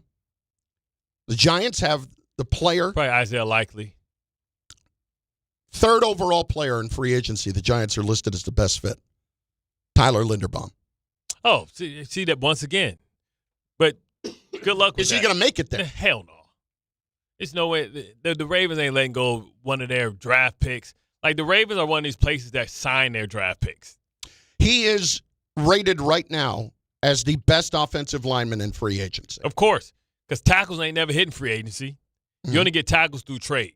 Yep. So you get interior linemen hit the free agency all you want. The players they have listed as the top 5 free agents in this class, Trey Hendrickson is number 1. And they playing with him. Just got the phone with my agent yesterday. Again? Still? Play with the whole tag him and stuff. They just trying to hold on to him, won't just let him go. Jeez. After not giving him a contract for a long-term contract for the last 3 years, and he's led the NFL in sacks 2 of the last 3 years. But yeah. George Pickens. Of course. He's number 1. Tyler Linderbaum. Number 3. Daniel Jones. Number 2. Number 4. Number 4. Jalen Phillips. Number 5. Yeah, Jalen Phillips. He just don't do it for me. You'll like this. Number 6, Alec Pierce. Yep. So does this speak more to his quality, or does this speak more to maybe this is not a great free agency class? No, Alec Pierce, man, like his big playability, his 50-50 catch radius. I'm sure Mike Evans is somewhere in there. But people believe that Mike Evans can always play for Tampa Bay. They'll figure it out and work it out with him. Keelan Allen is probably somewhere in there, probably way down. They have Evans at 15. Yeah, he's the new DeAndre Hopkins. You know what I mean? He comes in, don't play the full time. He's still got a little bit more left than the him. top 10 are Pierce, Breece Hall, tackle Rasheed Walker. It's weird that a tackle gets to free agency. Odafe Oweh from the Ravens. Yeah, Oweh, he didn't. He I'm sorry, with the Chargers last year. Yeah, he started with the Ravens. He got traded. Yep. And so that means that the safety that the Ravens got is available too, because they got a safety. They kind of did expiring contracts. Brothers hooking up brothers. And then Braden Smith, the tackle from the Colts, as the 10th best free agent. I tell you what, the safety that the Ravens traded for from the Chargers would be a great fit, probably, because they need another safety over here too. The Jets also linked to Reek Woolen, the corner from the Seahawks. Yeah, that's going to be expensive. I'd much rather because they already spent not great money but good money on Stevens last year. Mm-hmm. I don't know if I want to spend, because he gonna be 25. He just won a Super Bowl. He gonna be $20-25 million. If that's the case, why trade Sauce? The other guys that you would be interested in, they list Isaiah Likely as the 20th best free agent. Yep. And Washington as the best fit for him. Yeah. I can see him in Kansas City. Travis Etienne. That's crazy. That's crazy that he gonna hit free agency. And he had a big year. Yeah. They list the Chiefs as the best place for him. I can see that. Rashid Shaheed. He's going back to Seattle. They got him staying there. Yeah, he ain't going nowhere. Let's see. What about your boy, the running back, Walker, MVP? So they have not listed him on here. And this was before the thought was that they could he is 18. I'm sorry. How is he all the way down at 18? The Seahawks apparently are not going to franchise him. They probably have somebody else they need to franchise. Wouldn't you think Kenneth Walker would be higher than 18? No, because they got Charbonnet. No, but I'm talking about 18th best free agent. He had an okay year. Remember, he's a guy that splits time. Yeah. He obviously had a huge Super Bowl. There was a couple of more for the Jets and Giants. I can't believe Christian Kirk's up. Christian Kirk's only 29. They list Nashawn Wright for the Giants, the corner from the Bears. Okay? I got more on that one in a second. Ain't Banks a free agent? Who? Ain't Banks a free agent? Which Banks? The cornerback for the Giants. Deontay? Yeah, Deontay. Isn't he? He's been around a minute. Let's see here. They list this at number 40. Best team fit the Jets. Wandale Robinson. Nah, I don't want no little dude. No? You already got a little dude. You already got a little dude in Garrett. Deontay still has the club option. Okay. Because remember, he was a first-round pick. I wonder if they're going to pick that up. I don't think they'll pick that up. I can't imagine they will. Interesting guys that could be Super Bowl kind of guys that can help you win a Super Bowl. Guy like Blankenship. Yep. Man, he feels like a damn Patriot. I'll give you a couple of safeties. Or a Raven. That I like for the Jets, even though this one in particular I think is going to catch your attention. Cam Curl from the Rams. Now, they did not have the best postseason. Yeah, but I think Cam Curl's a pretty good player. He's a ball hawk. Yep. Or Jaquan Brisker from the Bears. Yep. Coming from an injury. Yep. The Bears got plenty of people they got to pay coming up. And then lastly at number 50. Dante Moore probably get moved. Lastly at number 50, they bring up your guy Alex Anzalone. Yeah. Not to the Jets or Giants, but just they have Tampa Bay as the best fit for him. Because you got Quincy out there. Quincy probably goes to Tennessee with Saleh. I always love, man, I don't know why people hate C.J. Gardner-Johnson so much. All he does is make plays. I don't know. He must be some type of you know what. And one thing that a friend of mine who is a big Bengals fan, my guy Chris Holmes, brings up, Mike Hilton signed with the Bengals from Pittsburgh in 2021. Who? Mike Hilton, the corner. I know. That sounds like he signed. Yeah. Okay. I know. Wasn't a great player. Okay. I got to bring something else up that kind of bothered me the other day. And it bothered me because I really like this guy a lot. Yeah. But I got to get on Jake a little bit. So, Jake Asman, who does an unbelievable job with his YouTube channel as a Jet fan, has a great following with the Jets. And I would say this directly to Jake, and when I see him, I will. Jake over the weekend had Manish on. Found him in the woods. And put him, but it hasn't been that hard to find him lately. Because Manish has been kind of poking his head out from social media. Did he go do another job? What's he been doing? I have no idea, and I could not care less. But what I would say is Jake had Manish on and positioned him as a Jets insider. Whoa. And I really have a problem with this on a couple of fronts. Number one, Jake, first and foremost, is a Jet fan. Yeah. And wants to be, somebody that provides insight to. And I think he provides great insight. Mm-hmm. But I think when you give a platform to somebody who has so clearly handled himself so poorly over the years around covering an organization that he basically got drummed out of the business. And now we're going to bring him back and put him on. And I get it. You do things for clicks and you do things for attention and likes. And it's the offseason and all that. And if Jake did that, okay. I just don't like the idea. Like, if we're trying, what I'm saying about Jake is his platform has become big enough and Jake is credible enough that he doesn't need to add his credibility to Manish. Right. Guys, the only way I could say it is that, like, this is somebody that really handled themselves incredibly poorly, not just as a reporter, but as a person. Yeah. Around a lot of people. Yeah. Not just with the Jets. I'm talking about a lot of people. Other reporters really handled themselves incredibly poorly. I don't say this about many people. It's not a good guy. Really not a good guy. And so I did listen, we could talk to Jake. Maybe it'll be off the air or whatever. It just wouldn't that bother you a little bit that Jake put him on and kind of like it's clickbait. Now, listen, I did not watch it.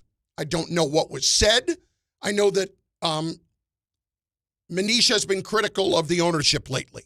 Of course. Quite a bit. bit. That's the only thing. Listen, that's the only thing that he can say he has intel on. Because with the Jets, unfortunately, anytime you've been away from the team a year or two, you don't know nothing. Yeah. Because the whole organization, so many people have changed. This whole thing is turned over. Right. He don't know completely. nothing about Muji. He ain't got no inside information on Muji. He ain't got no inside information on Glenn. He don't know. It really kind of bothered me that you would put him on there because Jake has built up this following with Jet fans, this good-sized platform, and you're offering that to somebody who does not deserve that. Like I'm actually disappointed. I'm offering a lot of credit here to Jake to what he has built. Yeah, and that's beneath you, man. Like you don't need to do that. He was asking about my voice. My voice is fine. It's just you got a cold, man. I got a little cold. That's all. You know what you got to do?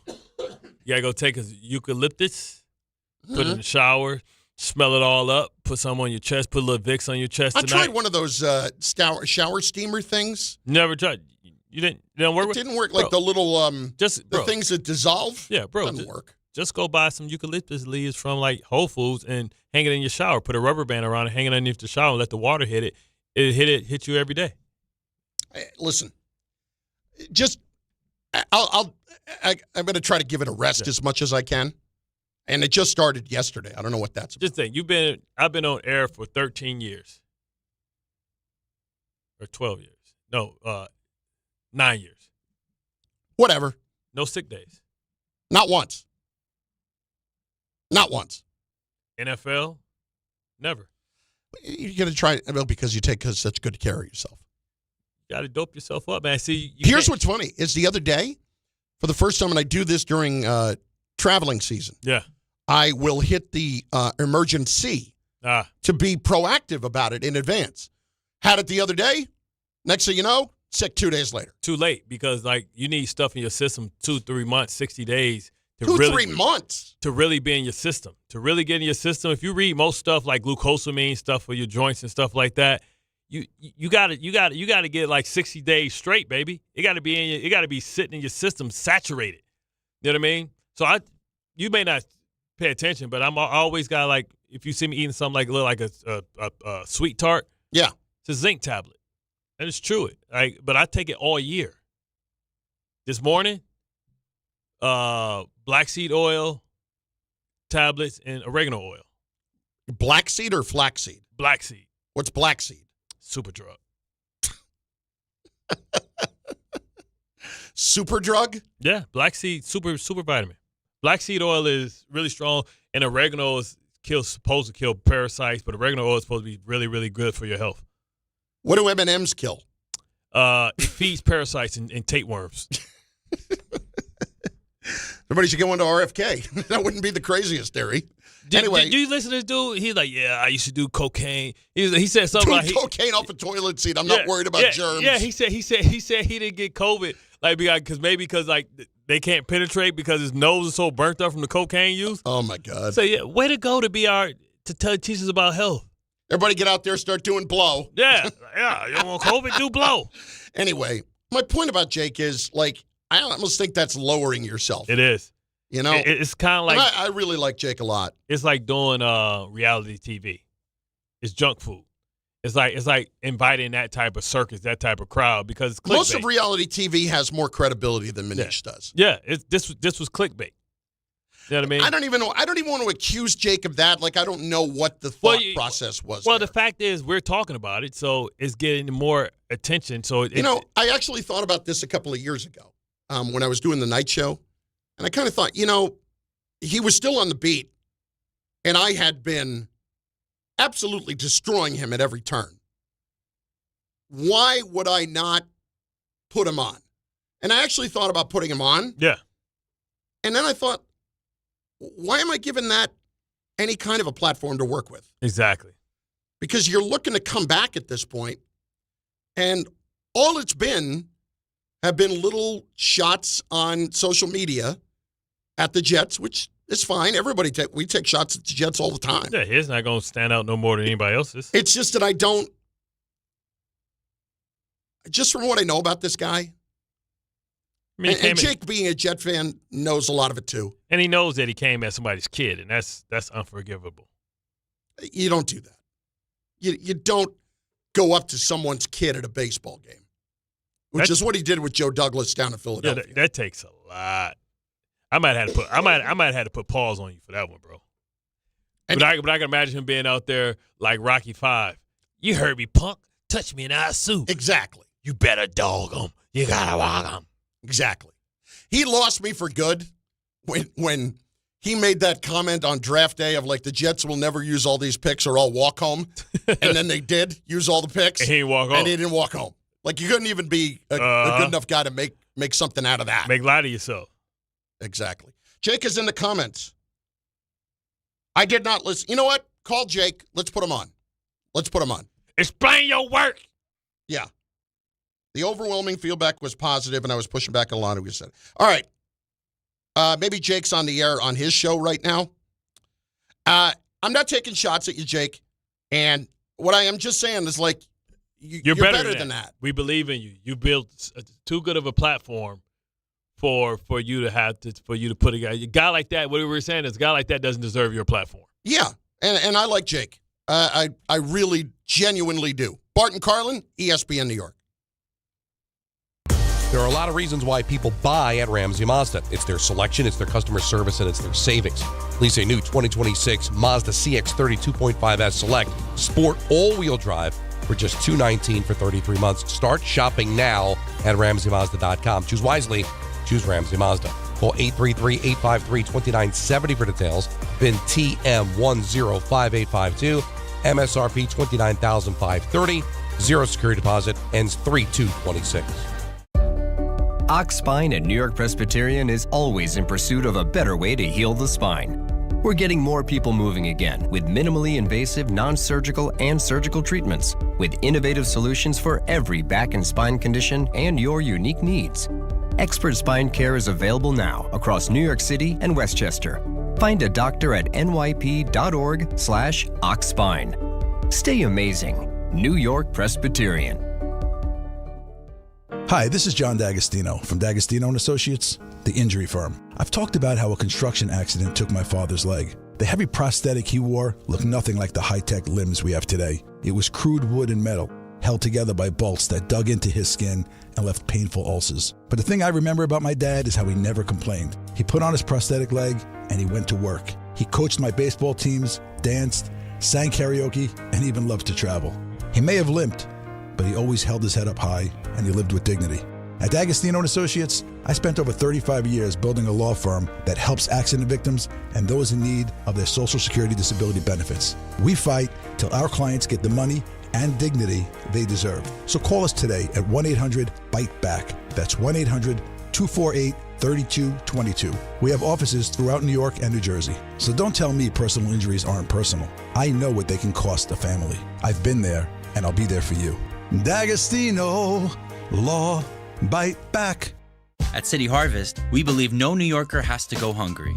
With your help, we're on the road 365 days a year, rescuing over 77 million pounds of nutritious food and delivering it free to millions of New Yorkers, transforming surplus food into sustenance, sustainability, and smiles, rallying thousands of New Yorkers to power a network of nourishment across our city. One day, one meal, and one New Yorker at a time. That's how we feed good. Donate at cityharvest.org.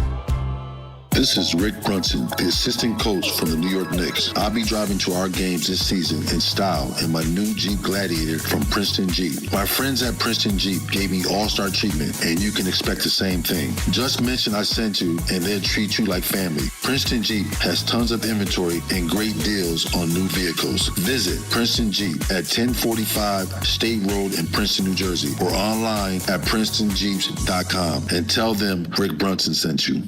FanDuel just handed you the tool that makes every college hoops parlay worth more. the Boost Builder. Here's the deal. You get a Boost Builder to use on any 2+ leg college basketball parlay.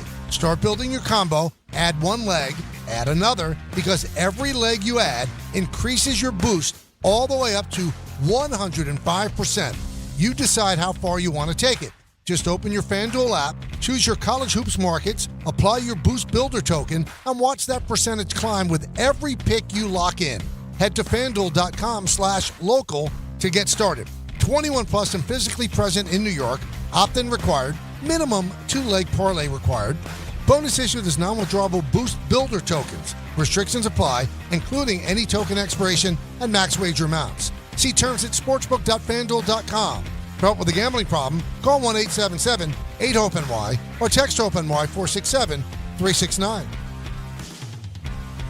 Evan Cohen here. In life, as in sports, the pros make it look easy. That's why pro golfers like Jason Day, Ben Griffin, and Patton Kazire trust the pros in lawn care. True Green. They have the experience and expertise to give you a lawn worthy of the PGA Tour. And since True Green does the work for you, you get more free time, or more tee times. So stop stressing over your lawn and start loving it. Sign up now at TrueGreen.com, because nobody makes it easier to get a golf course quality lawn than True Green, the official lawn care treatment provider of the PGA Tour.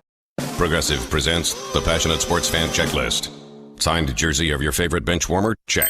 14 bobbleheads that look nothing like the players they're emulating? Check. Twin TVs so you can watch the game on 2 different networks simultaneously? Check. Life-size wall sticker of your favorite player that routinely freaks you out at night? Check. A second life-size wall sticker so after the first one freaks you out, you see the second and you're like, oh right, the wall stickers. Check and mate.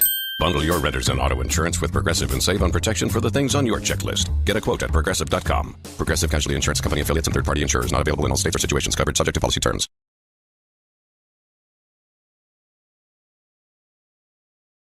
He's a fan. He's a fan. He's a fan.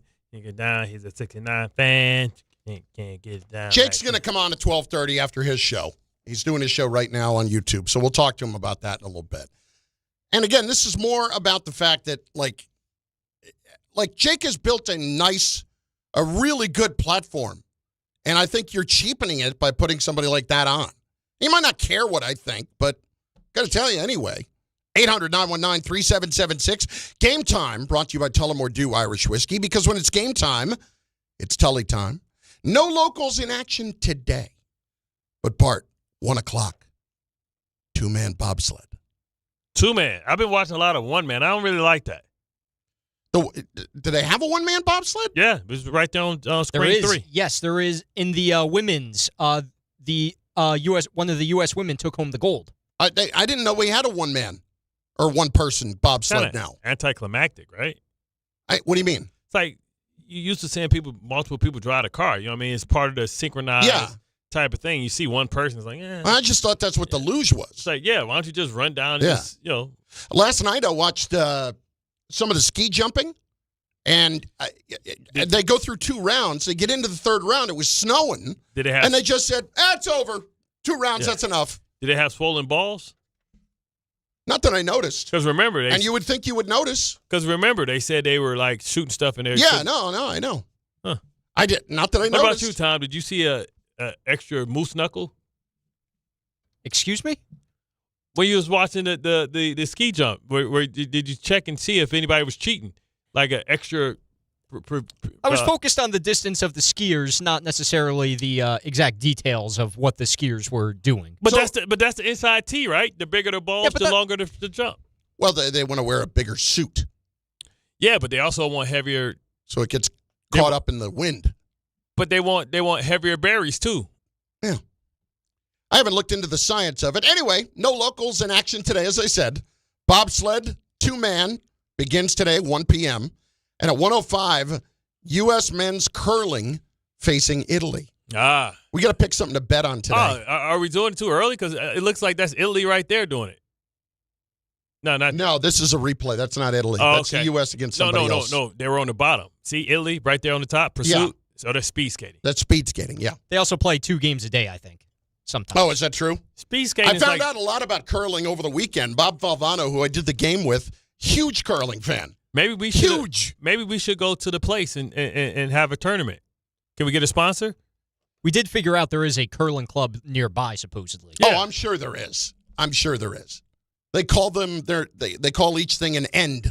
which I didn't know. Is curling a Canadian thing? Like, where did it originate from? I have no idea where it originated from. I'm it assuming it's from Canada. Nah, see, this looked like some Scottish, Greenland. You know what I'm saying? This looked like some European stuff. You know what I mean? You know, like, I was watching TV yesterday. I don't know what the hell I was watching. And they've had people throwing rocks. And I remember Dahani Jones. Remember Dahani Jones used to have Dahani Jones versus the world? It did start in Scotland, apparently. See? All right, there you go. It looked like it's some dark stuff. Like, hey, let's take a stone and push it over because it's always cold here. You know what I'm saying? You guys make us. I saw somebody throwing rocks the other day. It's like literally. And it's a rock skipping contest? No. And this is crazy because I remember Dahani Jones had this show called Dahani Takes on the World. And he would go to different places in different countries and do their sports. And one of them was rock throwing. And you take a boulder, everybody got to pick the same boulder, and you pick it up and you throw it as far as you can throw it. Like, literally. Like, a successful throw was like 10 feet. I was like, bro, what are we doing? Like, can we lessen the weight on the damn stone? That sounds like what we have on the Ocho Day. Yeah. It's like, yo, man, can we see something a little bit more anticlimactic than somebody taking a boulder and basically the taller you are, you just drop it? Like, bro, it went the length of a basketball hoop. Like, that's nothing exciting about that. No grunting. They ain't been to ours. He just walked to the end and walked as fast as he can. They just let it go. Just dropped it. Like, what the? Tullamore Dew is the original triple distilled, triple blended, triple cast matured Irish whiskey. Be sure to grab a Tullamore Dew or try the new Tullamore Dew Honey during today's action. Glasses up to enjoying Tullamore Dew responsibly. Let's do it, Audiophiles. The Audiophile. Tom Bauer's in charge. He runs Audiophiles. He runs it all, and he's here. I Tom? sure do. And I run our Audiophiles with an iron fist, too, I'd like to point out. And he runs our toilets. Over. Right. That's a bit of a problem. Yeah, sure it is. So you really, I'll tell you, you're kind of annoyed by this whole thing, aren't you? A little bit. Nobody likes to have this pinned on them. Did you hear how high his voice is with? A little bit. A little bit. I don't like the false accusations. That's where I will leave it at. The problem is, when there's a crime committed, the guy who found the body is always the first suspect. I completely understand that, and that's where I respect where people might have their suspicions, but everything that's been told so far has been the truth. 100%. I'm so happy I wasn't here because they would try to blame it on me. No, they were all. Who's going to blame it on you? They're going to blame it on me because they're going right to the fat guy on that thing. No, not for the urinal. Now, if it was a toilet, they would have went to you. But the peeps, they would have. Bart came in here and he probably dropped some of his fancy cologne in the toilet or something. Any rate, so we talked about how Steve Cohen will not name a captain for the New York Mets, and maybe that has to do with some animosity that people perceive between Francisco Lindor and Juan Soto. And Bart always mentioned that not everything is always rosy in their locker room. That just could be the case with the Mets. They did ask the Mets, Francisco Lindor and Juan Soto, about all that recently. We'll start with Francisco. Was there any lack of clubhouse chemistry? We've always pulled for each other. We always wanted what's best for each other. We all best friends. That's not how it works in the clubhouse, but we are friends. We're good teammates. We care for each other. We love each other, and we want the best for each other. And we have a lot of new faces here that guys seem like they're gonna work hard and they're gonna do whatever it takes to win. Ultimately that's what it comes down to. It's all about winning. Everybody pulling in the same direction. So that's Francisco. Let's hear from Juan. Was there any drama last year? As in the past. We forget about it. We focus in 2026. Focusing on 2026, how could you maybe prevent that from happening this time around? Have fun. Forget about all the drama and everything. Focus on the game and win some ball games. He just admitted it. Yeah. See, he just fell for the oldest trick in the book. Like, he asked him something that basically concerned that it was a problem, because if it wasn't a problem, you would have said it wasn't a problem. Yeah. Come on. It was just, no, we're worried about now. Lindor, you got to be better than that, man. You're supposed to be smarter. that was Soto. Oh, of course. That was Soto. Makes sense now. So Lindor was handling it the right way. That's because he's been here. Listen, Soto, I think, I'm telling you, this is not the last we've heard of this. Something else is going to happen at some point. It's not the last we've heard of this. At what point are his family perks going to start becoming an issue? I don't think that. I don't know that it will, because I don't think any player in the same situation would begrudge him of that. You think? I don't see that. Listen, What is it? I'm going to treat you fairly, but I'm not going to treat you all the same? Yeah. If we ever get to the point where they start saying, hey, man, your family taking too much food from the family room, then we know it's good. Once it drops to Jonathan Kuminga pettiness, we know it's over with. That really got to a bad level. Like what? That Kuminga stuff is The ugly. family room? Here, man, here's $100 for the inconvenience. How about I just spot y'all $500 so my family can come and take whatever the hell they want? Next. So there's also one more cut from Steve Cohen that I don't believe we got to that I would like to play because I think this speaks volumes about where fans should set their expectations for the season. This was Steve Cohen. What would be a good season for the Mets this year? Yeah, listen, I think I think table stakes is making the playoffs. Got to make the playoffs, right? I mean, I missed the playoffs last year, missing 2 years in a row. That's not good. And then obviously you want to go deep. You can't, these are short series. You can't control what goes on in these short series. Anything can happen. But I think the idea is keep putting yourself in that position, year in, year out, which we haven't done, right? It's been off and on, and so we got to do better. Those are the goals that I'm seeking. Do you hear his cadence and his voice and his volume? Mm-hmm. He sounds exactly like John Harbaugh. They have the exact same voice. Harbaugh's been getting a lot of that on lately. We've been saying he sounds a lot like. A lot of people saying he sounds a lot like Joe Biden. Nah, him and Cohen sounds alike, man. All right, play it again. Steve Cohen? Yeah. Look at the rhythm and the tempo in which they talk. Yeah, listen, I think I think table stakes is making the playoffs. Got to make the playoffs, right? I mean, I missed the playoffs last year, missing 2 years in a row. That's not good. And then obviously you want to go deep. You can't, these are short series. You can't control what goes on in these short series. Anything can happen. But I think the idea is keep putting yourself in that position, year in, year out, which we haven't done, right? It's been off and on, and so we got to do better. Those are the goals that I'm seeking. I am getting tired of the crapshoot stuff, and I know that Brian Cashman made sure this offseason everybody knew he never said crapshoot. But other people around it have, and it's been kind of treated that way. It's not a crapshoot when a team wins 3 of the last, 5 World Series, like the Dodgers? It's not a crapshoot when you see the Astros in their year after year after year during their great stretch. Those are not crapshoots. Crapshoot is 1 year when Texas beats Arizona. It's not crapshoots when the same teams are there year in and year out, and they basically were for the longest time. So stop with that. And even, I don't love hearing Steve say that. Yeah. Like, yes, table stakes are getting to the postseason, but when do we up the ante here a little bit? Well, I guess because they're coming off a season where they didn't make it to the postseason, so they got to reset. They can't talk about divisional championships or World Series if you didn't make it to the playoffs. I guess saying it with the playoffs assumes that once we get to the tournament, we can beat anybody. You know what I can't stand? I can't stand that, and I can't stand running it back. And that's what we'll get to next. Bart Carlin, ESPN New York. Not all F words are bad. Some are actually great, like fast, free fiber for 4 months. Yep, switch to Optimum Fiber for as low as $25 a month. Plus, for a limited time, you can get 4 months free, HBO Max included for 1 year, and a 5-year price lock. Don't wait, this free fiber deal won't last long, and the fastest, most reliable, most consistent internet speeds await you. Call 888-4-OPTIMUM or visit Optimum.com/free today. Terms apply. See Optimum.com for details. Wild Turkey Bourbon and ESPN New York are bringing you the ultimate New York game day.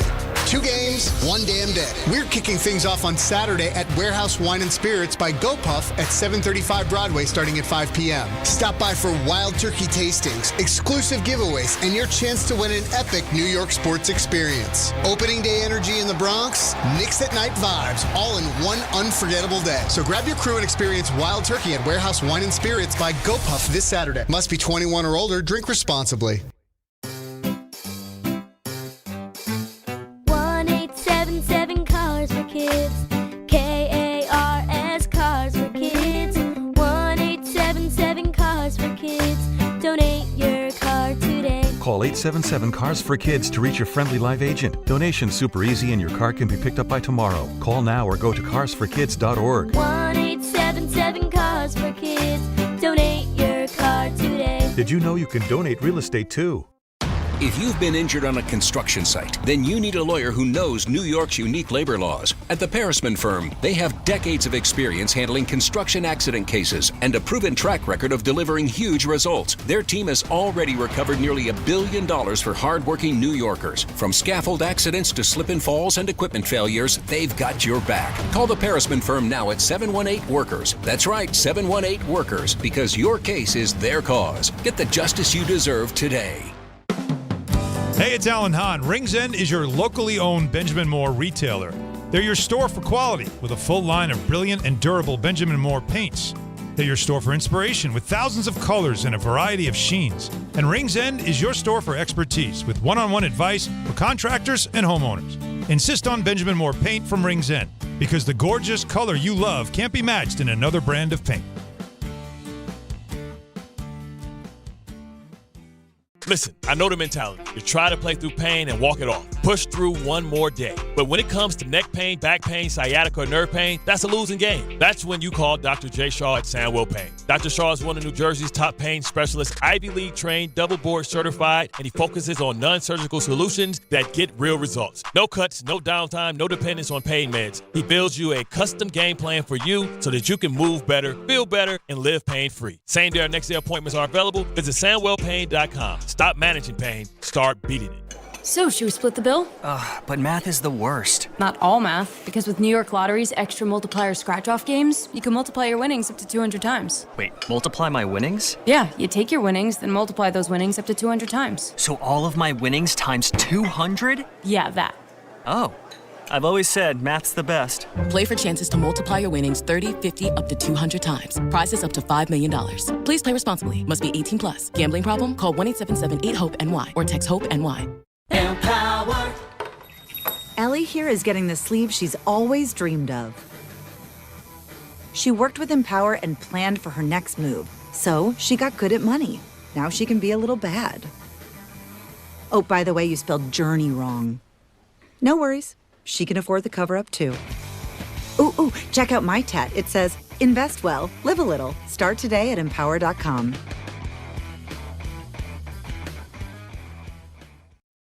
My name is Whitney Allen, and I'm a widow. My husband, Ryan, died. We never thought we'd ever have to use life insurance, but the unexpected happened. With Ethos, signing up was fast and 100% online. You can get a quote in seconds, apply in minutes, and get same-day coverage. No medical exams, and you can get up to $3 million worth of coverage. I'm grateful we were prepared. Get your free quote at ethos.com/game. That's ethos.com/game. Paid spokesperson. Time spent on application may vary. Online health questions required. NBA fans don't just watch the game, they live it. So stream like you're courtside with NBA League Pass. Your ticket to all the action. Watch your favorite team shine and catch the league's brightest stars and rising stars at the same time with multi-view on your favorite devices. From the plays you can't believe to the most live games and the drama that comes with it. If it happens on the court, it's happening on NBA League Pass. Only select out-of-market games available. Blackout restrictions apply. Additional charges and other conditions may apply. Visit NBA.com/subscriber agreement for full terms and conditions.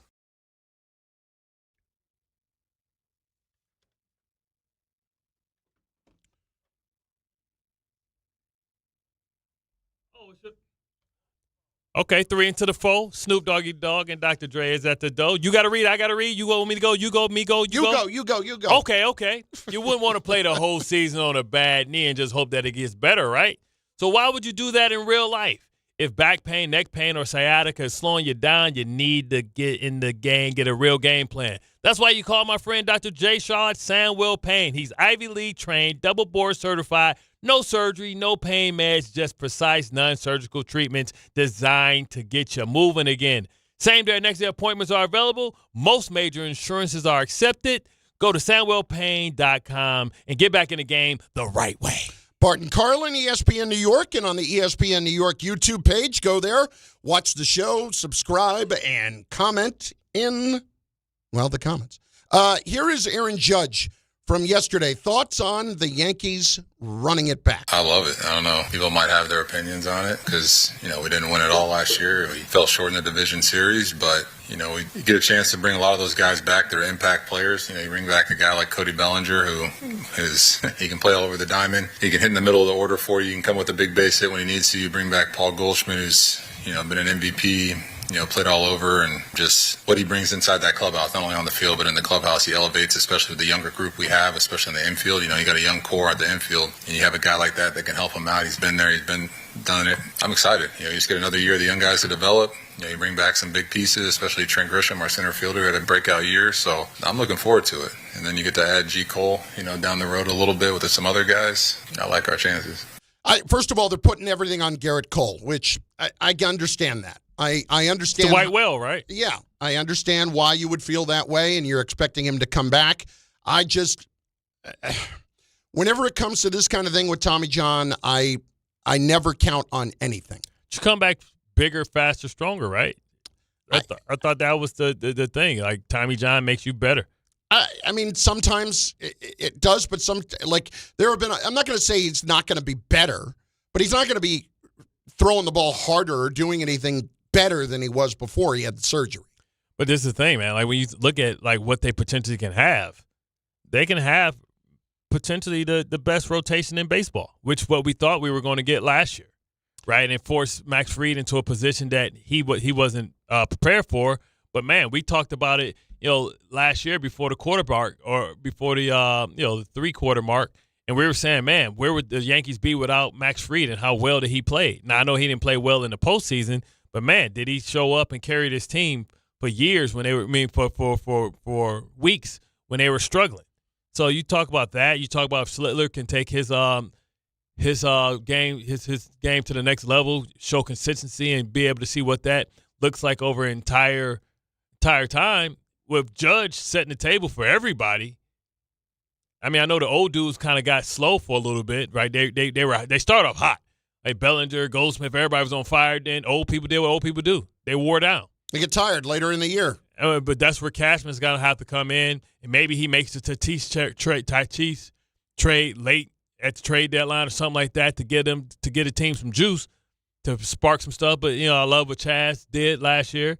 I don't mind running it back, especially when you feel like you underperformed, but you had the horses in the stable. Well, what I also wanted to hear, though, was his reaction to how the offseason went. It was brutal. I'm like, I see a lot of free agents out there. I see a lot of guys that, like the Bellingers, the Grishams, the Goldschmidts, like, let's sign these guys right now and then start adding more pieces, because I'm seeing other teams around the league get better. They're making trades. They're signing big prospects or big players. And, we're sitting there for a while, kind of making smaller moves. But it was tough there in the beginning. But I think once we solidified getting Bellinger back, we got Trent being our center fielder, be our leadoff guy for another year. And then you had a guy like Goldie, some of the back end, bullpen pieces that we've been doing. I think we're being in a good spot. But early on, it was pretty tough to watch. I mean, we're the New York Yankees. Let's go out there and get the right people, get the right pieces to go out there and finish this thing off, because we got a special group of players here. We got a good core, good young core. So, yeah, it was frustrating, but I think we're right where we need to be. So here's my point here about this.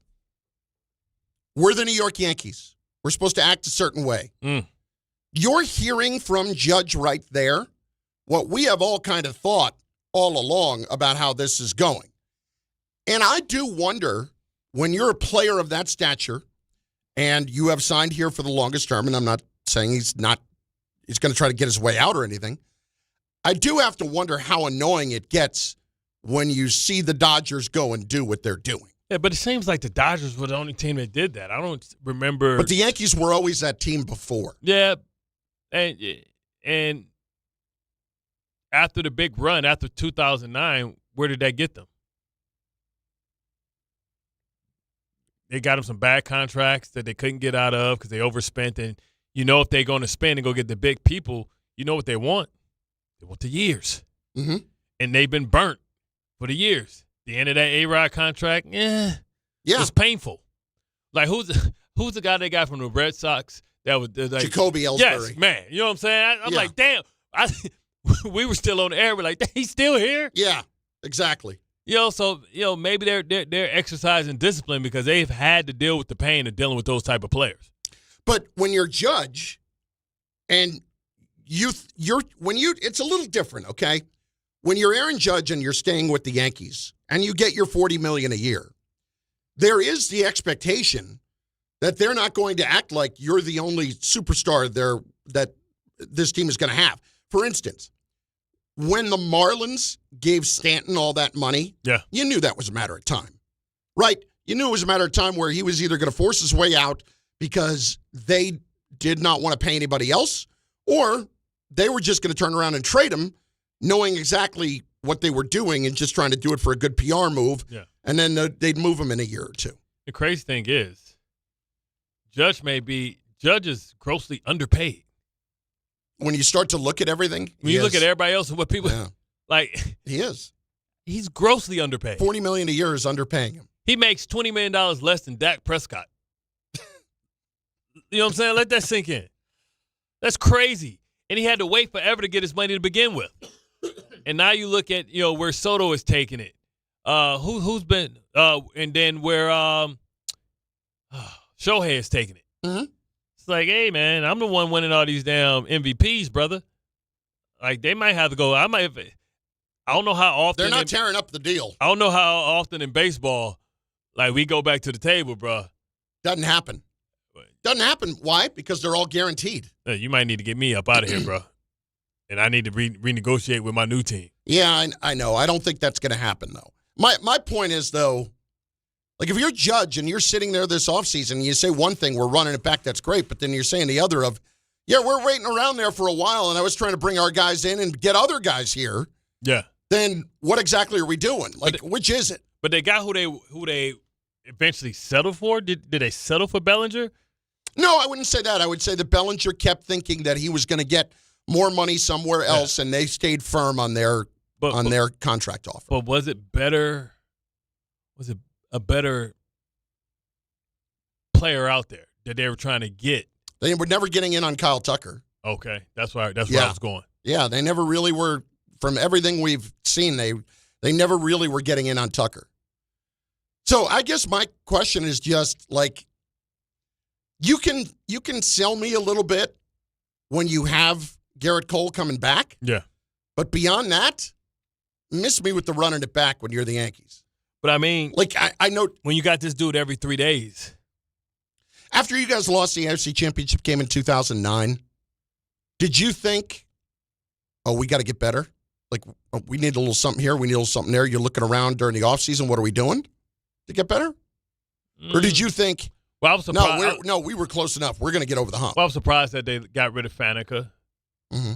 I was surprised they got rid of Kerry Rhodes.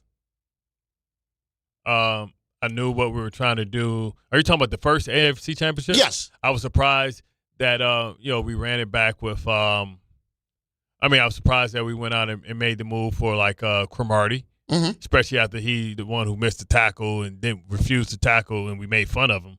And I was surprised that we went out and got that, but I knew that was a pivot because we tried to trade for Nnamdi,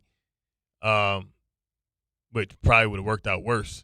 Yeah, that definitely would have worked out worse. She went to Philly, and it's like, man, who is this person? That was not the same person. Yeah, so we all know that it's always going to be small alterations. I just didn't realize that who could we have gotten. Really, the biggest disappointment was the fact that Chris Jenkins got hurt, season-ending injuries 2 years in a row. It's Bart Carlin, ESPN New York, and on the ESPN New York app, we've got Draft Day coming up in just a little bit. It starts with the first early morning, the uniform, the training, the challenge. Every trooper remembers day one at the academy. But where they end up, no two stories are the same. At the New York State Police, the path you take is up to you. If you're ready for a career with endless opportunities for growth, start here. Go anywhere. Apply today at joinstatepolice.ny.gov.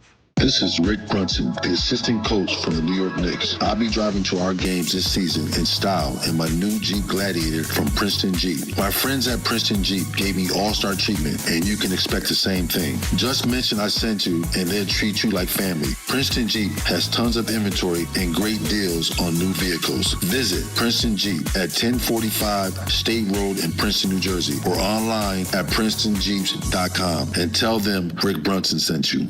I know that hiring can be challenging. You sort through tons of resumes and you get too many so-so applicants. You're just waiting for someone to match your role perfectly. Well, now, there's a place where you can meet them fast. ZipRecruiter. Need to hire right away. Start your search for strong candidates. The right fit awaits. Build your team. Build it sooner. Meet your match on ZipRecruiter. Just head to ZipRecruiter.com/ESPN right now to try it for free, and you're on your way to meeting your match. 4 out of 5 employers who post on ZipRecruiter get a quality candidate within the first day. So try it now. Go to ZipRecruiter.com/ESPN. Once again, that's ZipRecruiter.com/ESPN. Meet your match on ZipRecruiter. Try it free. More people trust their hearts to New York Presbyterian than any other hospital in New York. It's because New York Presbyterian has the most experienced cardiovascular doctors, treating a full range of heart conditions, from heart failure to valve repair, with the most advanced treatments. Find a doctor at nyp.org/heart. New York Presbyterian. New York Presbyterian Hospital, based on U.S. News & World Report 2025 to 2026 cardiology, heart, and vascular surgery rankings. At Uline, they know firsthand the road to success is an uphill climb. Uline started in the family basement, and through hard work is now North America's most trusted shipping and industrial supplier. They get what it means to have the support of reliable, hardworking partners. So they keep 41,000 items ready to ship. Whether your company is still in a basement office or expanding cross-country, Uline will be there on your road to success. Visit uline.com. 880 ESPN, WHSQ, and WCBS-FM HD2, New York. A Good Karma Brands radio station. Evan Cohen here. In life, as in sports, the pros make it look easy. That's why pro golfers like Jason Day, Ben Griffin, and Patton Kazire trust the pros in lawn care. True Green. They have the experience and expertise to give you a lawn worthy of the PGA Tour. And since True Green does the work for you, you get more free time, or more tee times. So stop stressing over your lawn and start loving it. Sign up now at TrueGreen.com, because nobody makes it easier to get a golf course quality lawn than True Green, the official lawn care treatment provider of the PGA Tour. Every great team has its core players, but when the season gets tough, adding the right free agent can make all the difference. The same goes for business. At Robert Half, we found that 67% of companies surveyed plan to increase their use of contract talent to handle workload peaks and backlogged projects. With Robert Half's specialized recruiters' experience, combined with their award-winning AI, you can quickly find the skilled candidates you want. At Robert Half, we know talent. Discover how we can help at roberthalf.com/talent. Mornings with DiPietro and Rothenberg. So Mets get to and falter in the divisional round. Yeah, I think it's a step in the right direction. Anything outside of missing the playoffs is a step in the right direction. What for you makes a successful season? Well, it starts with the playoffs. I mean, would I like to win the division? Yeah, I'd absolutely like to win the division. I think it's going to have to be, at the very least, you're winning a playoff series. DiPietro and Rothenberg, morning 6 to 10 on ESPN New York and streaming live on YouTube. Bart Scott. What the hell? Chris Carlin. Take a hike. We're good. This is Bart and Carlin. Buckle your chin strap. We about to bang. On ESPN New York and streaming live on YouTube. Yes. Bart and Carlin. ESPN New York. ESPN New York YouTube page. We still have to figure out what we're going to bet on today, Olympic-wise. I'm going to present you with some options here soon. Please. We've got alpine skiing coming up later on today. Is that like the Mission Impossible James Bond assassin on skis? Yes, that's exactly what it's like. Or we could go ski mountaineering, which will be tomorrow morning at 3:40 a.m. Eastern Time. We could do that instead. 3:40 a.m.? Yeah. And get up and watch that. I'll pass on that. Bart Carlin on ESPN New York, on the ESPN New York YouTube page. And it, of course, is noon o'clock, which means what? It's the power hour, hour, hour, hour, hour, hour, hour, hour, hour, hour, hour. Brought to you by Bounty Paper Towels. Clean up any spill, even Tom's piss. Well, that's something. Tom had the issue yesterday. Well, I shouldn't say Tom had the issue. The toilet had the issue. It wasn't a toilet. It was a urinal. Yeah, apparently. Your messaging has been awful on this. I cannot blame John on any of this. I am because sorry that they are synonyms. They are not synonyms. They are two different things. They are not synonyms. They are not. Oh, my God. Just say it. It's not hard to say urinal, Tom. It's not difficult. Anyway, Tom had that issue yesterday. We were talking about that. And I will say Tom had that issue now because he just can't even get it out of his way. He was at the urinal. He flushed the urinal. Next thing you know, urinal's overflowing all over the place. He's yelling in the room when somebody else is in the stall, oh, blank, oh, blank, oh, blank, and didn't even tell him what was going on. Didn't say, right. Hey, it's flooding, get out of here. No. See, that's where you're screwing up the story because at that point when I'm going off what you told me. No, because what you forgot, or maybe I didn't tell you yet, but what also happened was when I realized this was actually a serious problem after saying, oh, blank. Save yourselves! I said, hey, I don't know who's in there, but the urinal is overflowing. So what are you supposed to do, just clamp up? Like, what do you mean? Like, you can't just... I gave a warning. You can't just stand up, man.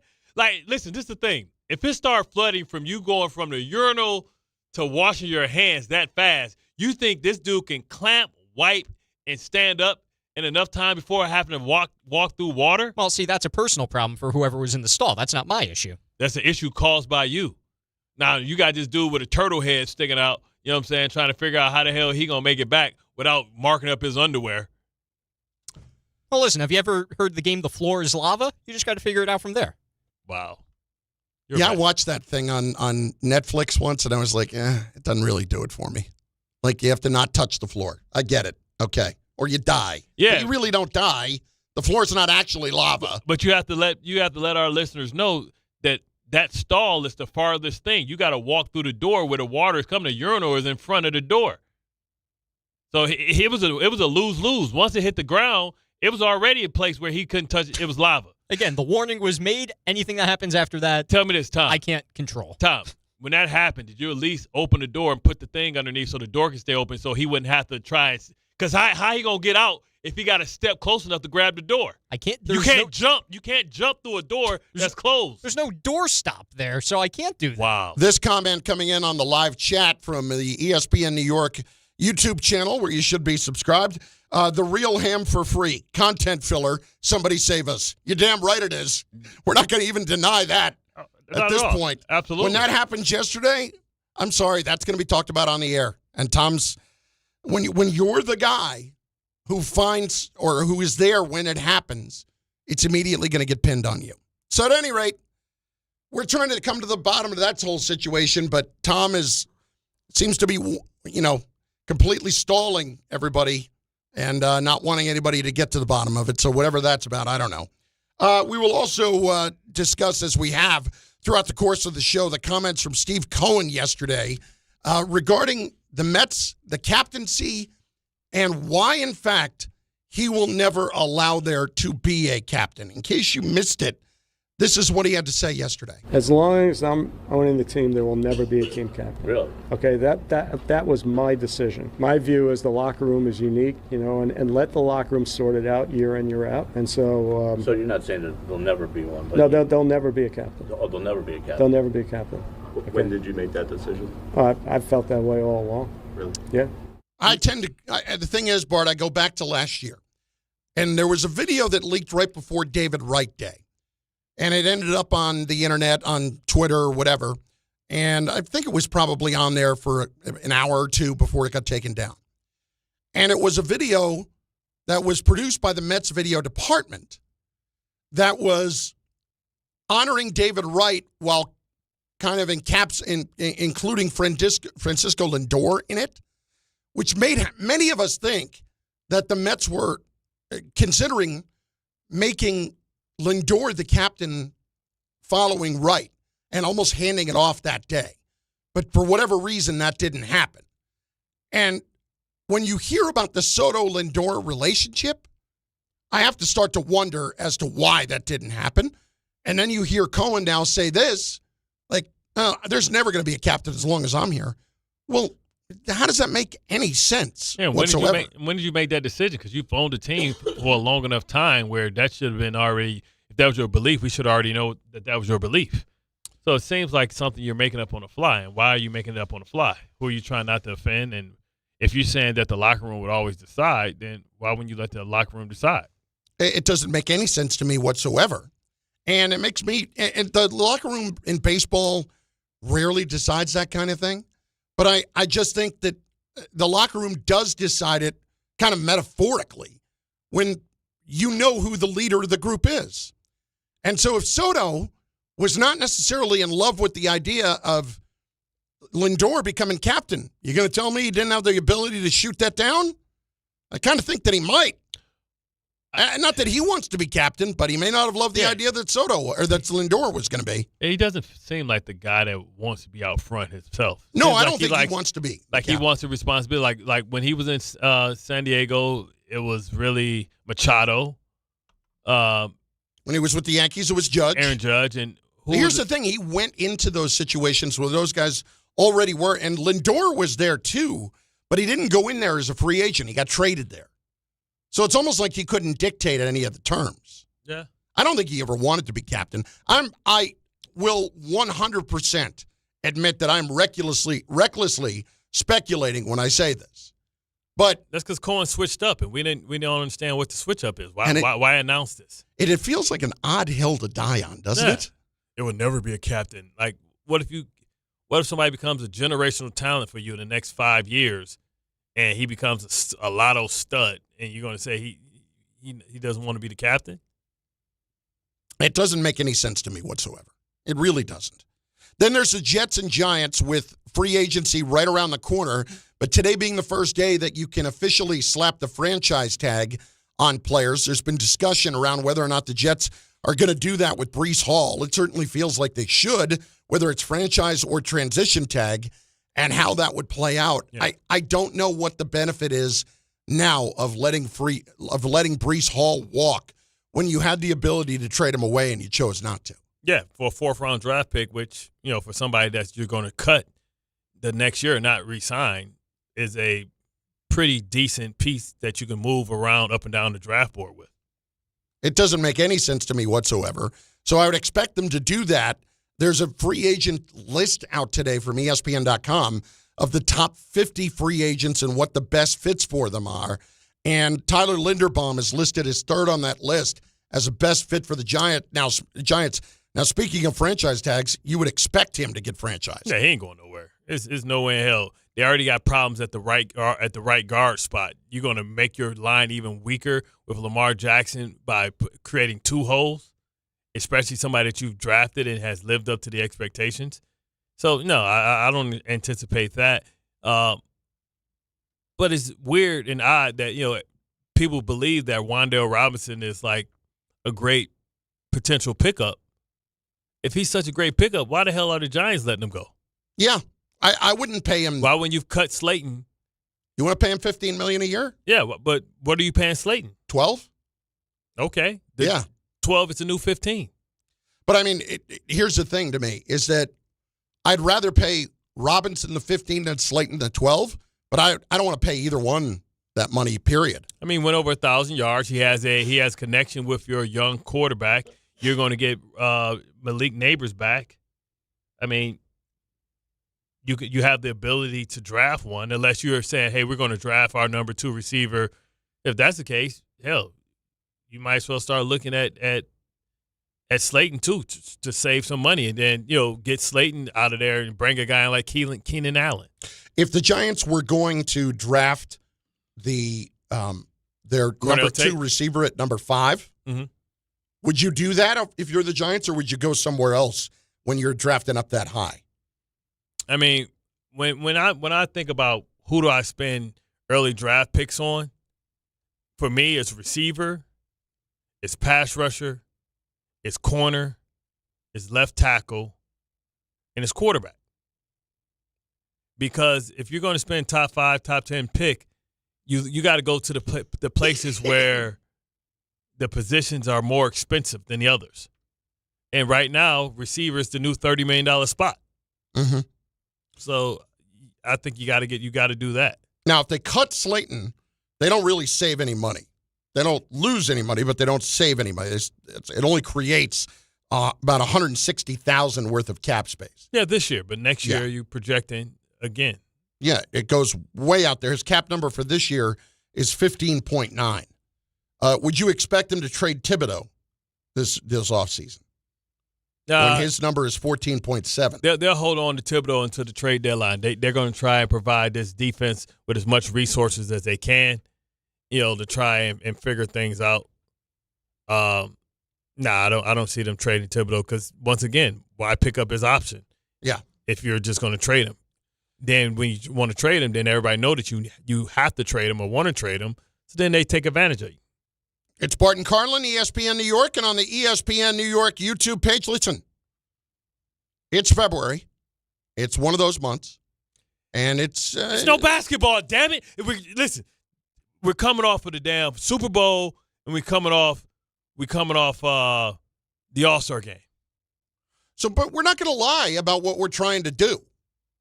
And thus, you just do it with us. On Tuesday, it's draft day. So hit it. And now, another innocuous radio bit to kill time. This is Draft Day. There you go. We're not lying. This is what it is.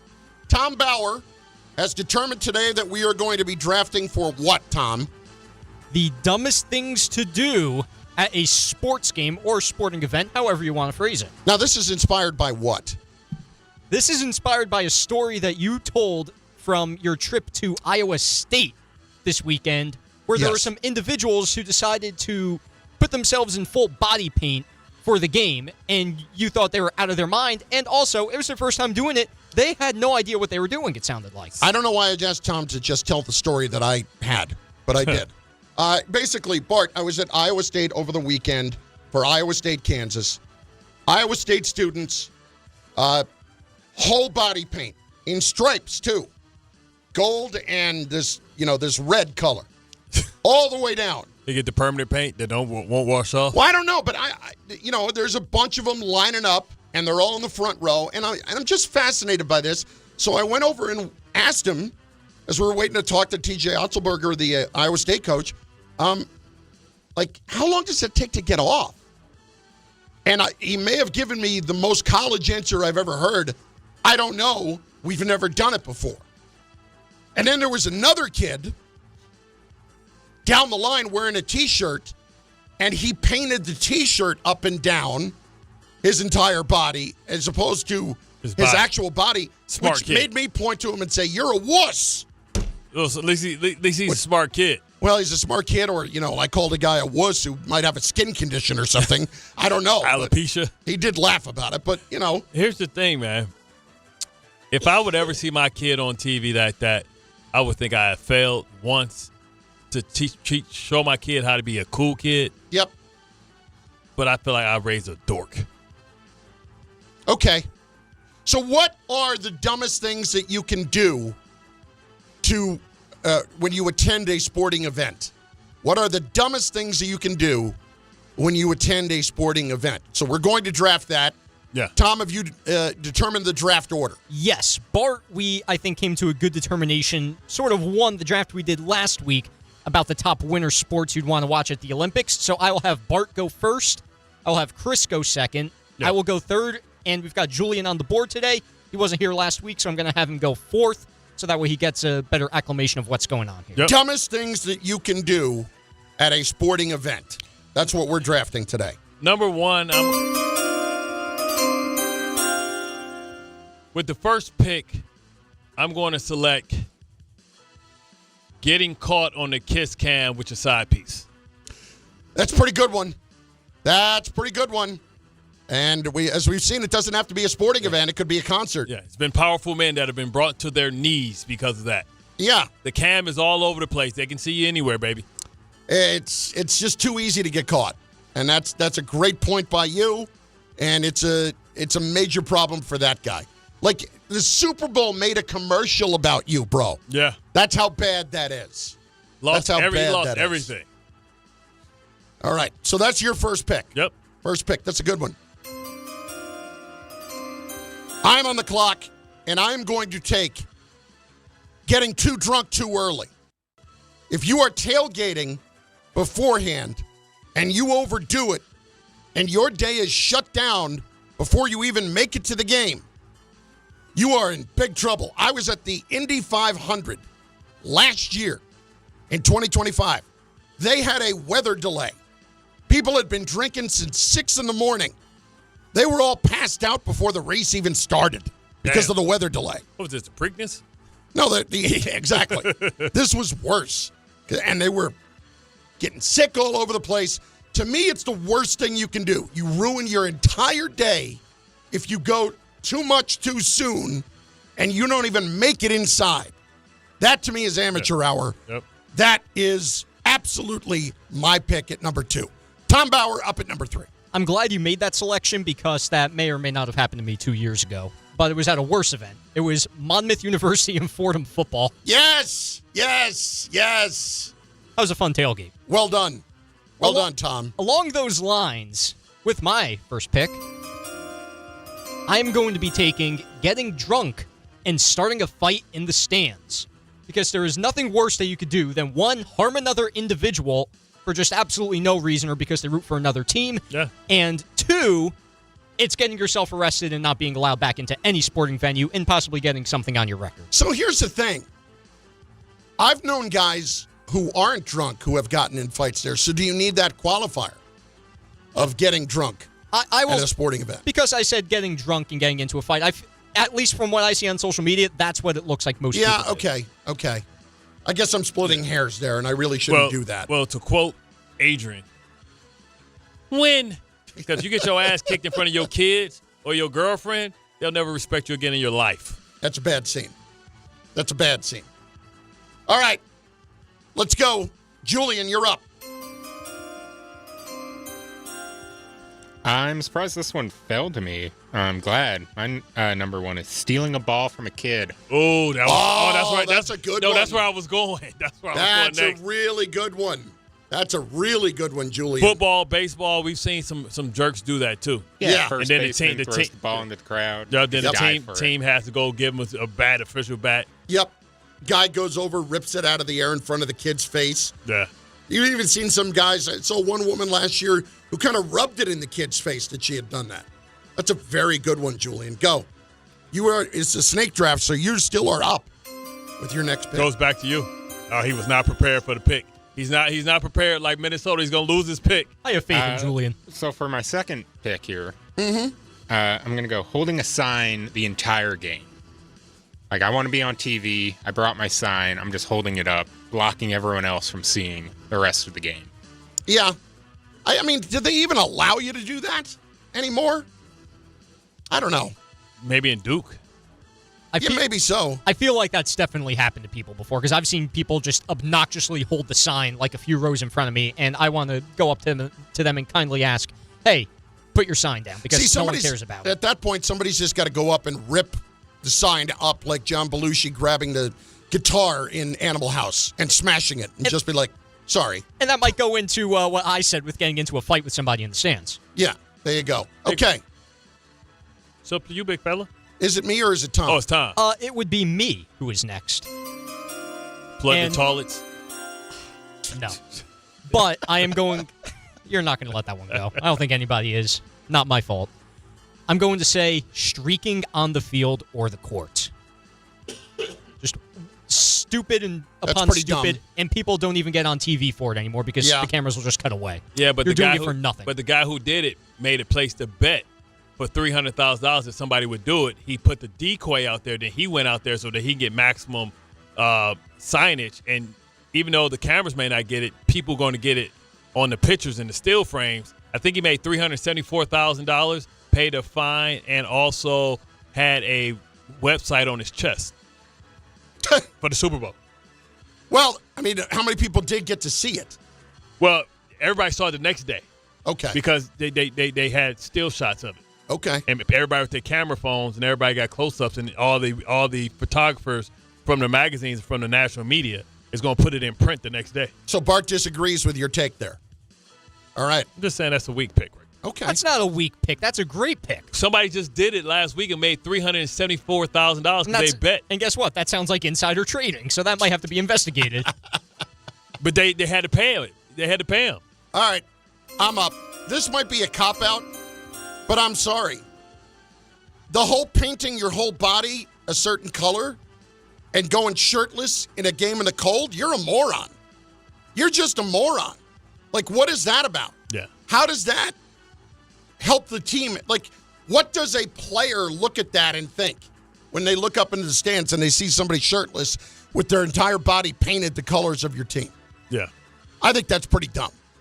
I don't know what the end game is there. What do you get out of that? You just explained the entire Raiders fan base. I'll tell you what, I'd rather have that than the sign holders. Next, Bart, you're up for the next two. Yeah, it was so many places that I wanted to go.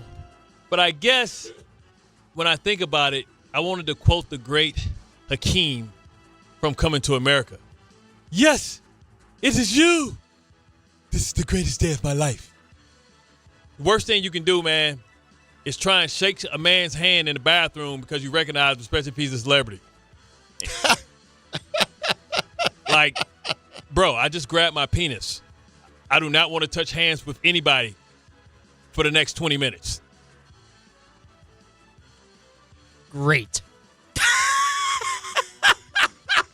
Tom, you've tried to shake somebody's hands in the bathroom? No, but I'm just after coming for the funeral, not knowing, snap. Wesley Snipes. Let's just Can try. I get a pic, bro? Let's just try and be a little less graphic when we're describing activities. Oh, okay. I just went to the urinal, and I don't want to shake your hand. Like, Tom, when you came out, if I saw you walking out and I was coming out the elevator and I just saw you come out the bathroom, I'm not shaking your hand. Like, what up, Tom? Give you some dap. None of that. I don't know what you did. I don't know what your hygienic habits are. Your next pick. You have back-to-back. Oh, okay. You got one more here. Let's go with the public proposal. Oh! Cornball. Great call. That's Great a steal call. of the draft. It's horrible. Straight cornball. And then sometimes we know that they say yes, but they really say no later. They just didn't want to embarrass you in front of millions of people. But we've seen people do it, and we've seen people drop the ring, lose the ring, all kind of stuff. See, I think that's worse if they say yes and then give it back afterward. Like, nah, I just wasn't going to embarrass you. Yeah. That's worse. But, man, if she embarrassed you there, I don't even know how you drive her home. If she say no and y'all came together, man, I'm going to have to get you an Uber. If she says no, I'm assuming she's leaving. Or something. Maybe she Ubers her way out. I don't know. Awkward. I mean, that's a great pick on your part. That's absolutely a great pick. Bart may win the draft again just on that. He might. He very well might. It is you. Oh, my goodness. Chris. It's the greatest day of my life. It is my turn. What's left here? Just some man I read in the bathroom. What's left here? Oh, it's plenty left. I'll give you one. Leave early. If you're leaving early, you're not a good fan unless you have a real excuse. Do not leave the game early. Even if y'all getting y'all ass blew out? I mean, you got to be down 10 runs. Or even if you be blowing losing somebody by out. 4 touchdowns. But even if you blowing somebody out. Even still, I cannot stand the people who leave early just to beat the traffic. And it's not just because of whatever the score is. I see people do it all the time. And it drives me absolutely nuts. That's among the dumbest things that you can do. I've seen people hit a buzzer beater and they missed out on it. I've seen a guy hit a buzzer beater and they missed out on it because they left. You don't know what can happen. Come on. So, Tom, you're in the suite Thursday. Pistons whooping the Knicks' ass by 30. Won't happen, but go on. You stand to the end of the buzzer? Yeah, I probably will. Yeah, that's because you took public transportation there, chump. Well, yes. You don't do that. You You don't do that if you got to go to that parking lot on 35th and you got to be there extra 2 hours because they're bringing up one car every 5 minutes. Yeah, I don't have $100 to do that, so I'm gonna move on. And this one is one that might not come to mind at first, but I've seen people do this, and I think they're the most moronic people in the world. Not knowing where your season tickets are. I've had people do this when I went to Fenway Park, try and sit in somebody else's seat because that's where they thought their season tickets were all along. Mind you, their tickets were sitting in the wrong seat. Sitting in the wrong seat? Yeah. Well, we got people that do that because they see the seats empty early on. They get there early, and then the real people, the ballers start calling, excuse me, pimp, 4 and 5. No, because then they're trying to show the people that are sitting there, hey, I have season tickets where these are them, and then they're just completely wrong. They're idiots. Wow. It's happened to me enough to where it's like kind of got me irritated. I don't think Tom's had his best day here. Yeah, it sounds like rich people problem. That's probably a reach, but that's okay. Last one, Julian, what do you got?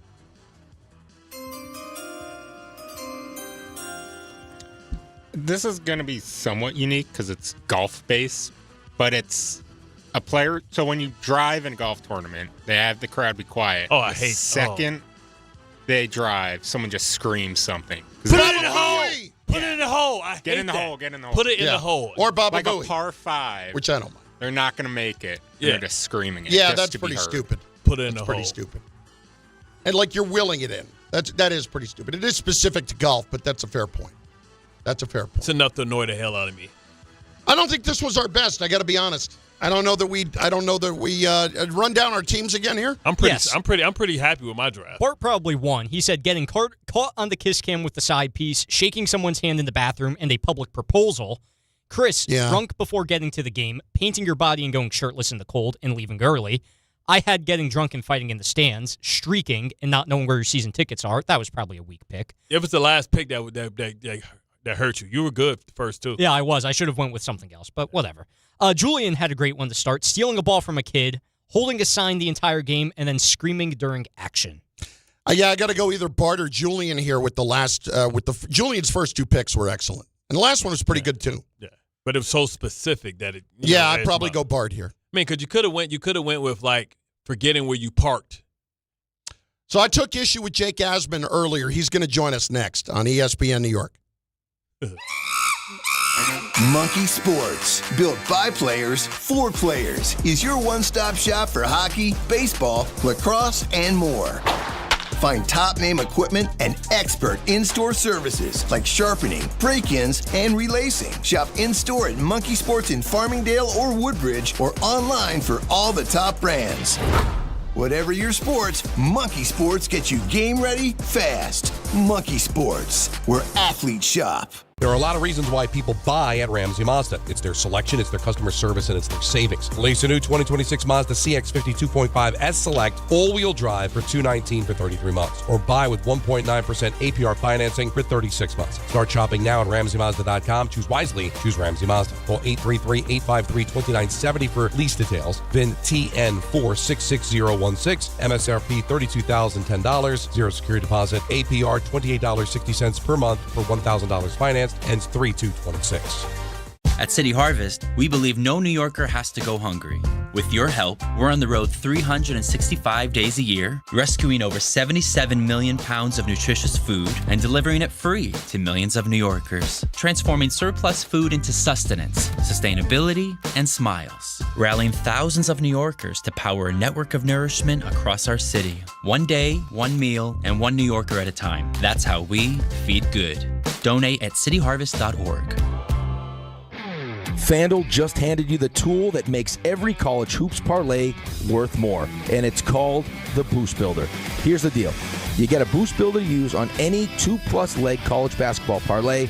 Start building your combo, add one leg, add another, because every leg you add increases your boost all the way up to 105%.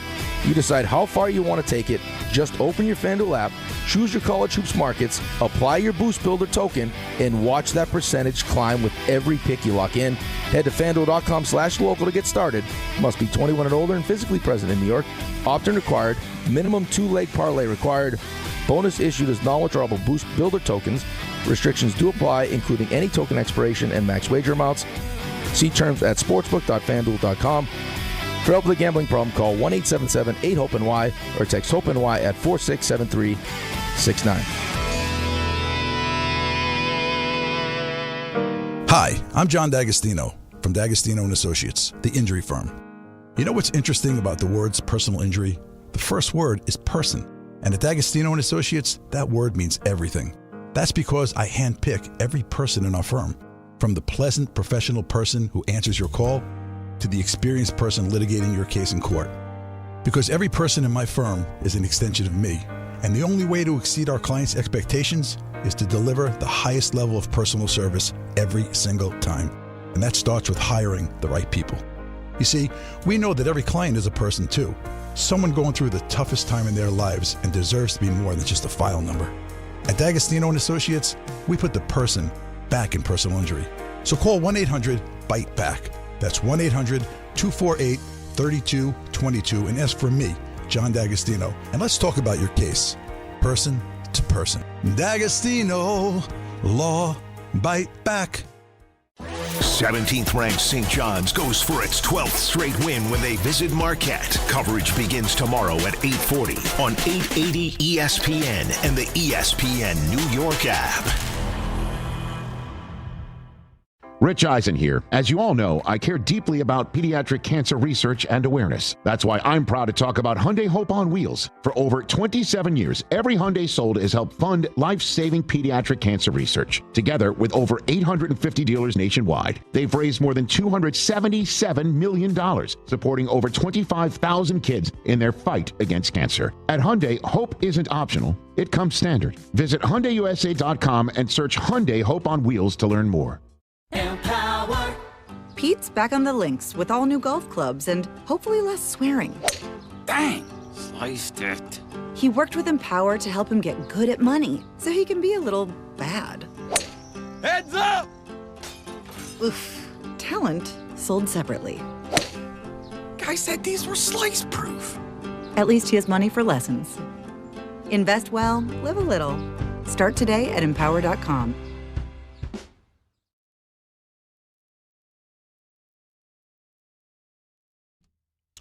Knicks fans, Thursday, Bart and I, special Knicks watch party, February 19th, Terramore, 150 West 30th Street, starting at 7. Watch the Knicks take on Detroit in a big Eastern Conference matchup to start the second half of the year with Wild Turkey Bourbon specials, great prizes, and even a Wild Turkey Ice luge for the shots. I dig it. I've seen a picture of it. This thing looks pretty cool. You're going to have chances to win Knicks tickets and enter Wild Turkey Bourbon's ultimate New York game day experience this April. Join Bart and I, Terramore, this Thursday, February 19th. Tip-off at 7:30 p.m. Brought to you by Wild Turkey Bourbon. When you know it's right, don't change a damn thing. You got to be 21 or older. Enjoy Wild Turkey responsibly. Bart and Carlin, ESPN New York, on the ESPN New York YouTube channel. Jake Asman's with us. I took issue with Jake this past weekend because Jake, on his YouTube channel, where he has built an incredible following and has done an amazing job with Jet fans, as I've said before, having Manish Mehta on the show. And Jake, I looked at it on Twitter, and I even think I put really Jake on Twitter about it. I saw the headline, and it said, New York Jets insider or something along those lines. So I want to make sure you know that this is not an acrimonious thing, but I really just was befuddled as to why you would put somebody who was basically drummed out of the business for acting in a really non-professional way on as a Jets insider over the weekend. Well, Chris, great to join you. You as well, Bart. Hope you're feeling better, by the way, Chris. Nice to have some real radio beef. You know, I always dreamed of being in a real radio mess. Now, first off, I appreciate it. The one thing I just want to address right out of the gate is the caption on X that I saw that you responded to was a mistake. I have a social guy that I have on a freelance basis. So all the captions, we only posted one clip, was supposed to say X Jet Beat Reporter. So if you actually go on YouTube where the interview aired, you'll see like the show is labeled X Jet Beat Reporter. So that's just one small thing. But, you know, I've seen the reaction from having Manish on, and I get it. I really do. Here's why I stand by that decision. I've always believed on my YouTube show that I should have conversations with different people who bring different viewpoints, even when those viewpoints aren't always the most popular with Jet fans. So when I brought him on, I didn't exactly give Medish a free pass. I only caught some of your comments, so I don't know if you even saw any of the conversation, but I pushed back on a lot of things that he was saying or could be viewed as biased or, be viewed as something that was, a personal slight to him. That's why he had the opinion he had. So I challenged him directly and gave him the opportunity to own up to any past mistakes, some of the stuff that you're referencing in those comments there. And he chose not to do it at times, and fans can judge that however they want. What he did, though, was provide insight that we don't often hear from anyone who regularly covers the team in terms of just the Jets ownership structure and some of the names he was talking about behind the scenes, like Ira Axelrod, who's worked for Woody Johnson since he's owned the team in 2000, but is not actually a Jet employee. Some information about the team president who's been there since basically 2000 as well, in Jaime Elhai. So whether people like the messenger or not, the information he was saying, I thought that stuff was fascinating. And I know, the feedback for the most part has been pretty positive. So I get people don't like him, and certainly I had my issues with him when he was on the beat, but I wasn't trying to push an agenda or protect anyone. I tried to ask tough questions, and I thought we had a fascinating conversation just on the dynamics of the Jets ownership structure. And since he's no longer covering the team and he's not on a beat anymore, he was transparent about some of the conversations he would have with sources. Back in the day, they were listed as sources. Well, now he could say he was on the phone with Adam Gase. He was on the phone with Mike McCagnon. He called Christopher Johnson up directly. And I think the audience just enjoyed hearing some of those conversations. And sure, there's things that we can nitpick with Meta, and I certainly wouldn't even call it nitpicking. I think there's things that he did that were unprofessional. Yeah. And I tried to call him out on that. And I just think over the course of the conversation, the audience learned info, and they could kind of be the judge whether or not they deem all of it credible or not. But, Jake, my problem here is basically you have built this platform. And what you are doing by putting him on in that spot is lending him credibility. You are saying this is somebody worth talking to when they haven't been around the team in 5 years or 3 years or whatever it was, and basically were thrown out of the profession.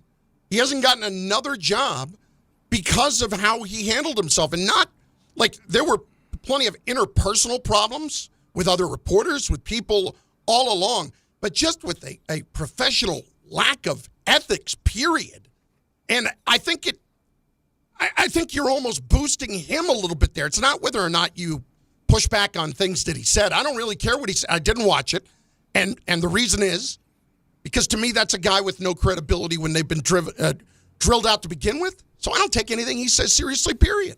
Well, I think it's a tricky spot here, right? Because I don't believe in necessarily deplatforming people either. Obviously, he's using you in that situation, Jay. Sure. Let's be clear about that. But I thought it was a fascinating conversation into the inner workings of the organization. We didn't do a ton on the current Jets because he hasn't been around. I mean, his last year covering the team was the Gase 2020 year, so it was focused on his time on the beat. But when he was thrown out of the industry, why would I take what he said about the organization seriously?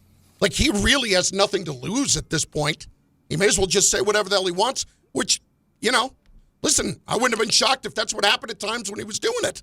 Yeah, I mean, look, I don't think everything he was saying was completely untrue. And if you go back and hear some of what he was saying, some of the stories he told were positive stories too. It wasn't just a hit job on the Jets. We talked about Bart's teams with Rex for part of the conversation. What covering those teams were like. It was just a different take on the Jets, and I get it. So you could push back and say, "Oh, he's biased. He doesn't actually know what he's talking about." But I think the audience can determine whether or not they believe everything he's saying is true, or if it's slanted from his perspective. I just thought he offered very unique insights into the ownership in particular and how the Jets have done coaching interviews in the past and GM interviews and how they handle the financial strings of certain things they want to spend money on. I think fans came away learning stuff, and it's up for people to determine if you want to believe it 100% or you don't. But I don't think there was anything that he was saying that people could hear and be offended by any means. And he does have a podcast that talks about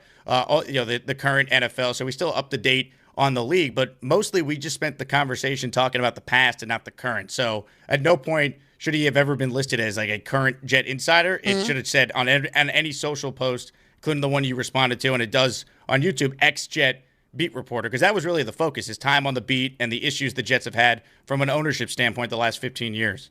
Did you ask him his assessment of the current state of the team at all? Since he's up on everything that's going on in the league, did you ask him about the decisions in the offseason and decisions that, from past experiences, how Woody responds and reacts to maybe Aaron Glenn's job security?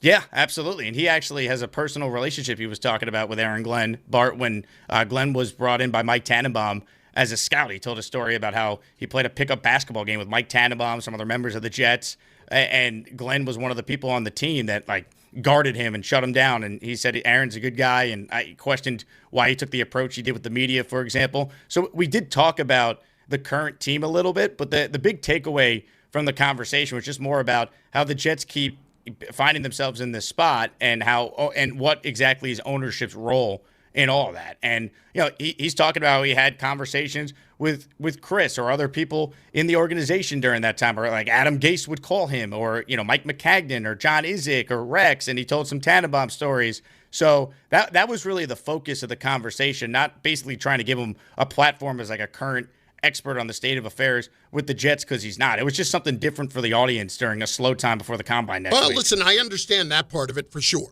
I understand that you're trying to entertain, and it's not an easy thing to do for a couple hours at a clip each day, which I think you do two shows a day. I don't know, Jake. It's your channel. I'm not going to tell you what to do with it.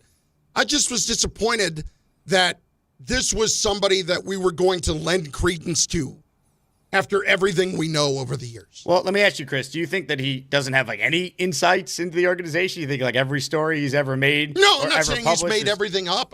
I just, when you hear how he handled himself going up to the GM's kid at a baseball game, stuff like that, you got to talk to people's families, and a lot of it, Jake, just how he treated other people on the beat, and the way he handled it, for him to finally, after years of being encouraged by the Daily News with the way he handled himself, for them to actually say, this is a bit much, you're gone, and nobody else even knocked on the door, doesn't that tell us something about the guy himself? Totally fair, but should he never be allowed to, tell his side of the story? Because, again, I asked him point blank about listen, these things. Like I said, it's your channel. You do what you want to do, but I was a little surprised by it. That's all. He's not going to be a regular by any means, but, I thought it was a timely conversation only because, I don't know if you guys talked about this on your show, the Woody Johnson report card stuff from the NFLPA not being allowed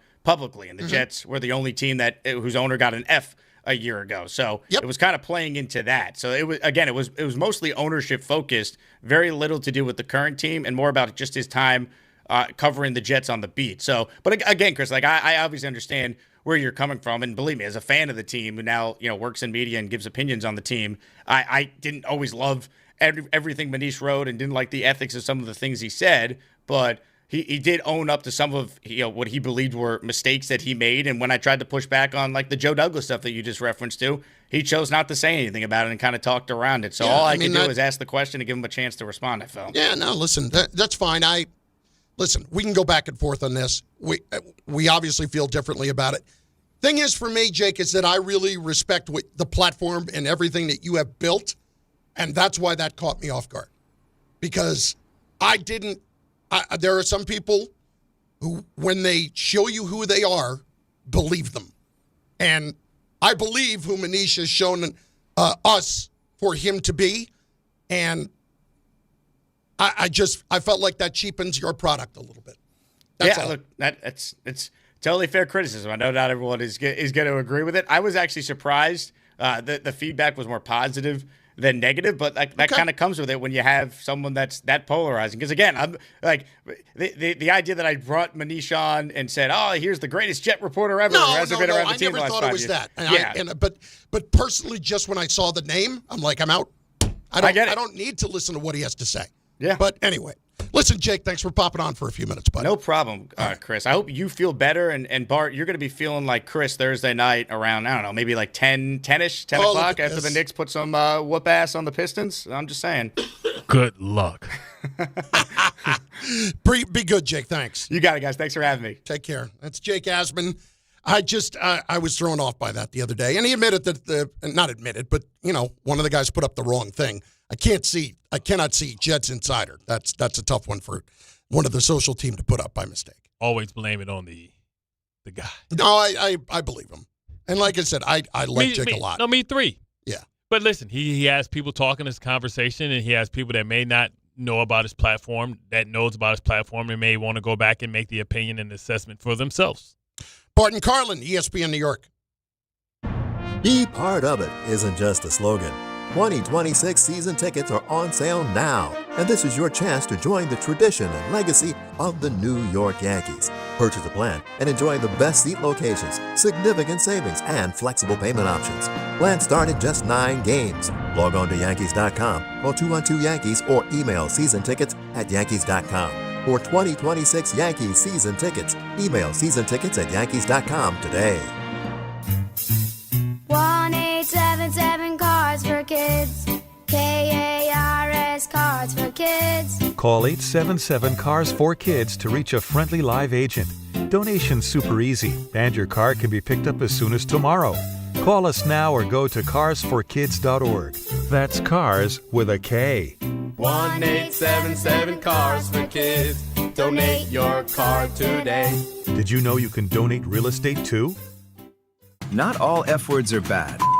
Some are actually great, like fast, free fiber for 4 months. Yep, switch to Optimum Fiber for as low as $25 a month. Plus, for a limited time, you can get 4 months free, HBO Max included for 1 year, and a 5-year price lock. Don't wait, this free fiber deal won't last long, and the fastest, most reliable, most consistent internet speeds await you. Call 888-4-OPTIMUM or visit Optimum.com/free today. Terms apply. See Optimum.com for details. If you've been injured in an accident that wasn't your fault, then you need a lawyer who knows New York's unique personal injury and workers' compensation laws. At the Parisman Firm, they have decades of experience handling all types of accident cases and a proven track record of delivering huge results. Their team has already recovered nearly $1 billion for injured New Yorkers. From construction to car accidents and slips and falls, they've got you covered. Call the Parisman Firm now at 718-WORKERS, where your case is their cause. Get the justice you deserve today. This is Rick Brunson, the assistant coach from the New York Knicks. I'll be driving to our games this season in style in my new Jeep Gladiator from Princeton Jeep. My friends at Princeton Jeep gave me all-star treatment, and you can expect the same thing. Just mention I sent you, and they'll treat you like family. Princeton Jeep has tons of inventory and great deals on new vehicles. Visit Princeton Jeep at 1045 State Road in Princeton, New Jersey, or online at PrincetonJeeps.com and tell them Rick Brunson sent you. Rich Eisen here. For small businesses, every hire counts, and so does your time. Hiring can quickly become overwhelming, from sorting applications to figuring out who's truly qualified. That's where LinkedIn Hiring Pro helps. It streamlines the process so you can focus on connecting with the right candidates, not managing the noise. Hire right the first time. Post your job and get $100 off towards your job post at linkedin.com/Eisen. That's linkedin.com/Eisen. Terms and conditions apply. Smalls here. Life is full of choices, some big, some small. And when you choose an H&R Block Tax Pro, you're choosing the largest network of tax expertise to be in your corner. For when your big ambitions need help with the small details. For when your 6 figures come from 6 different places. For when your gaming stream becomes your revenue stream. For when your business's year 1 needs 70 years of tax know-how. At H&R Block, they've seen it all. And they're here to help you make the most out of your money for life outside the box. March the 20th of 2026, there's one place to be. And that place is Pickleball Heaven. Pickleball Heaven. It's a pickleball facility, massive facility in Medford, New York. We're going to do the show there that day from 6 to 10. Then there's a tournament. And then after we win the tournament, Rick, we'll stay and watch some basketball with the people. Now, the worst part of all this is the name. Listen, I got to participate in Rickleball Madness. What do you want from me? You're a teammate of Rickleball. Yeah, right. You're part of the event. You're the co-headliner. If my name was Dave Pickleball, it would still be Rickleball Madness. I think that's accurate. I don't want this kind of pressure. I would prefer it be named after you. No, you don't. You want all the shine. No, I don't. Call whatever you want. Dave's Pickleball Extravaganza. Sorry, Dave. We're still calling it Rickleball Madness. And it's Friday, March 20th at Pickleball Heaven in Medford, New York. To sign up and register to play, go to the ESPN New York app and click on the Rickleball tile.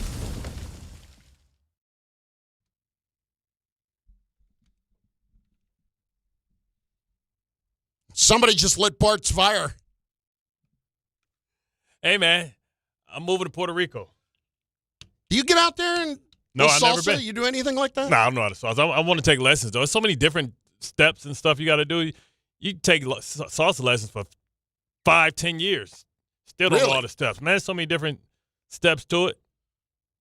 But I'm going to learn, though. Salsa is actually an African dance. Is that true? Yeah, and the tango. I didn't know that. Yep. I had no idea. Yeah, it's because, remember from the ports, from the slave trade. Sure. Yeah, so that's where it came from.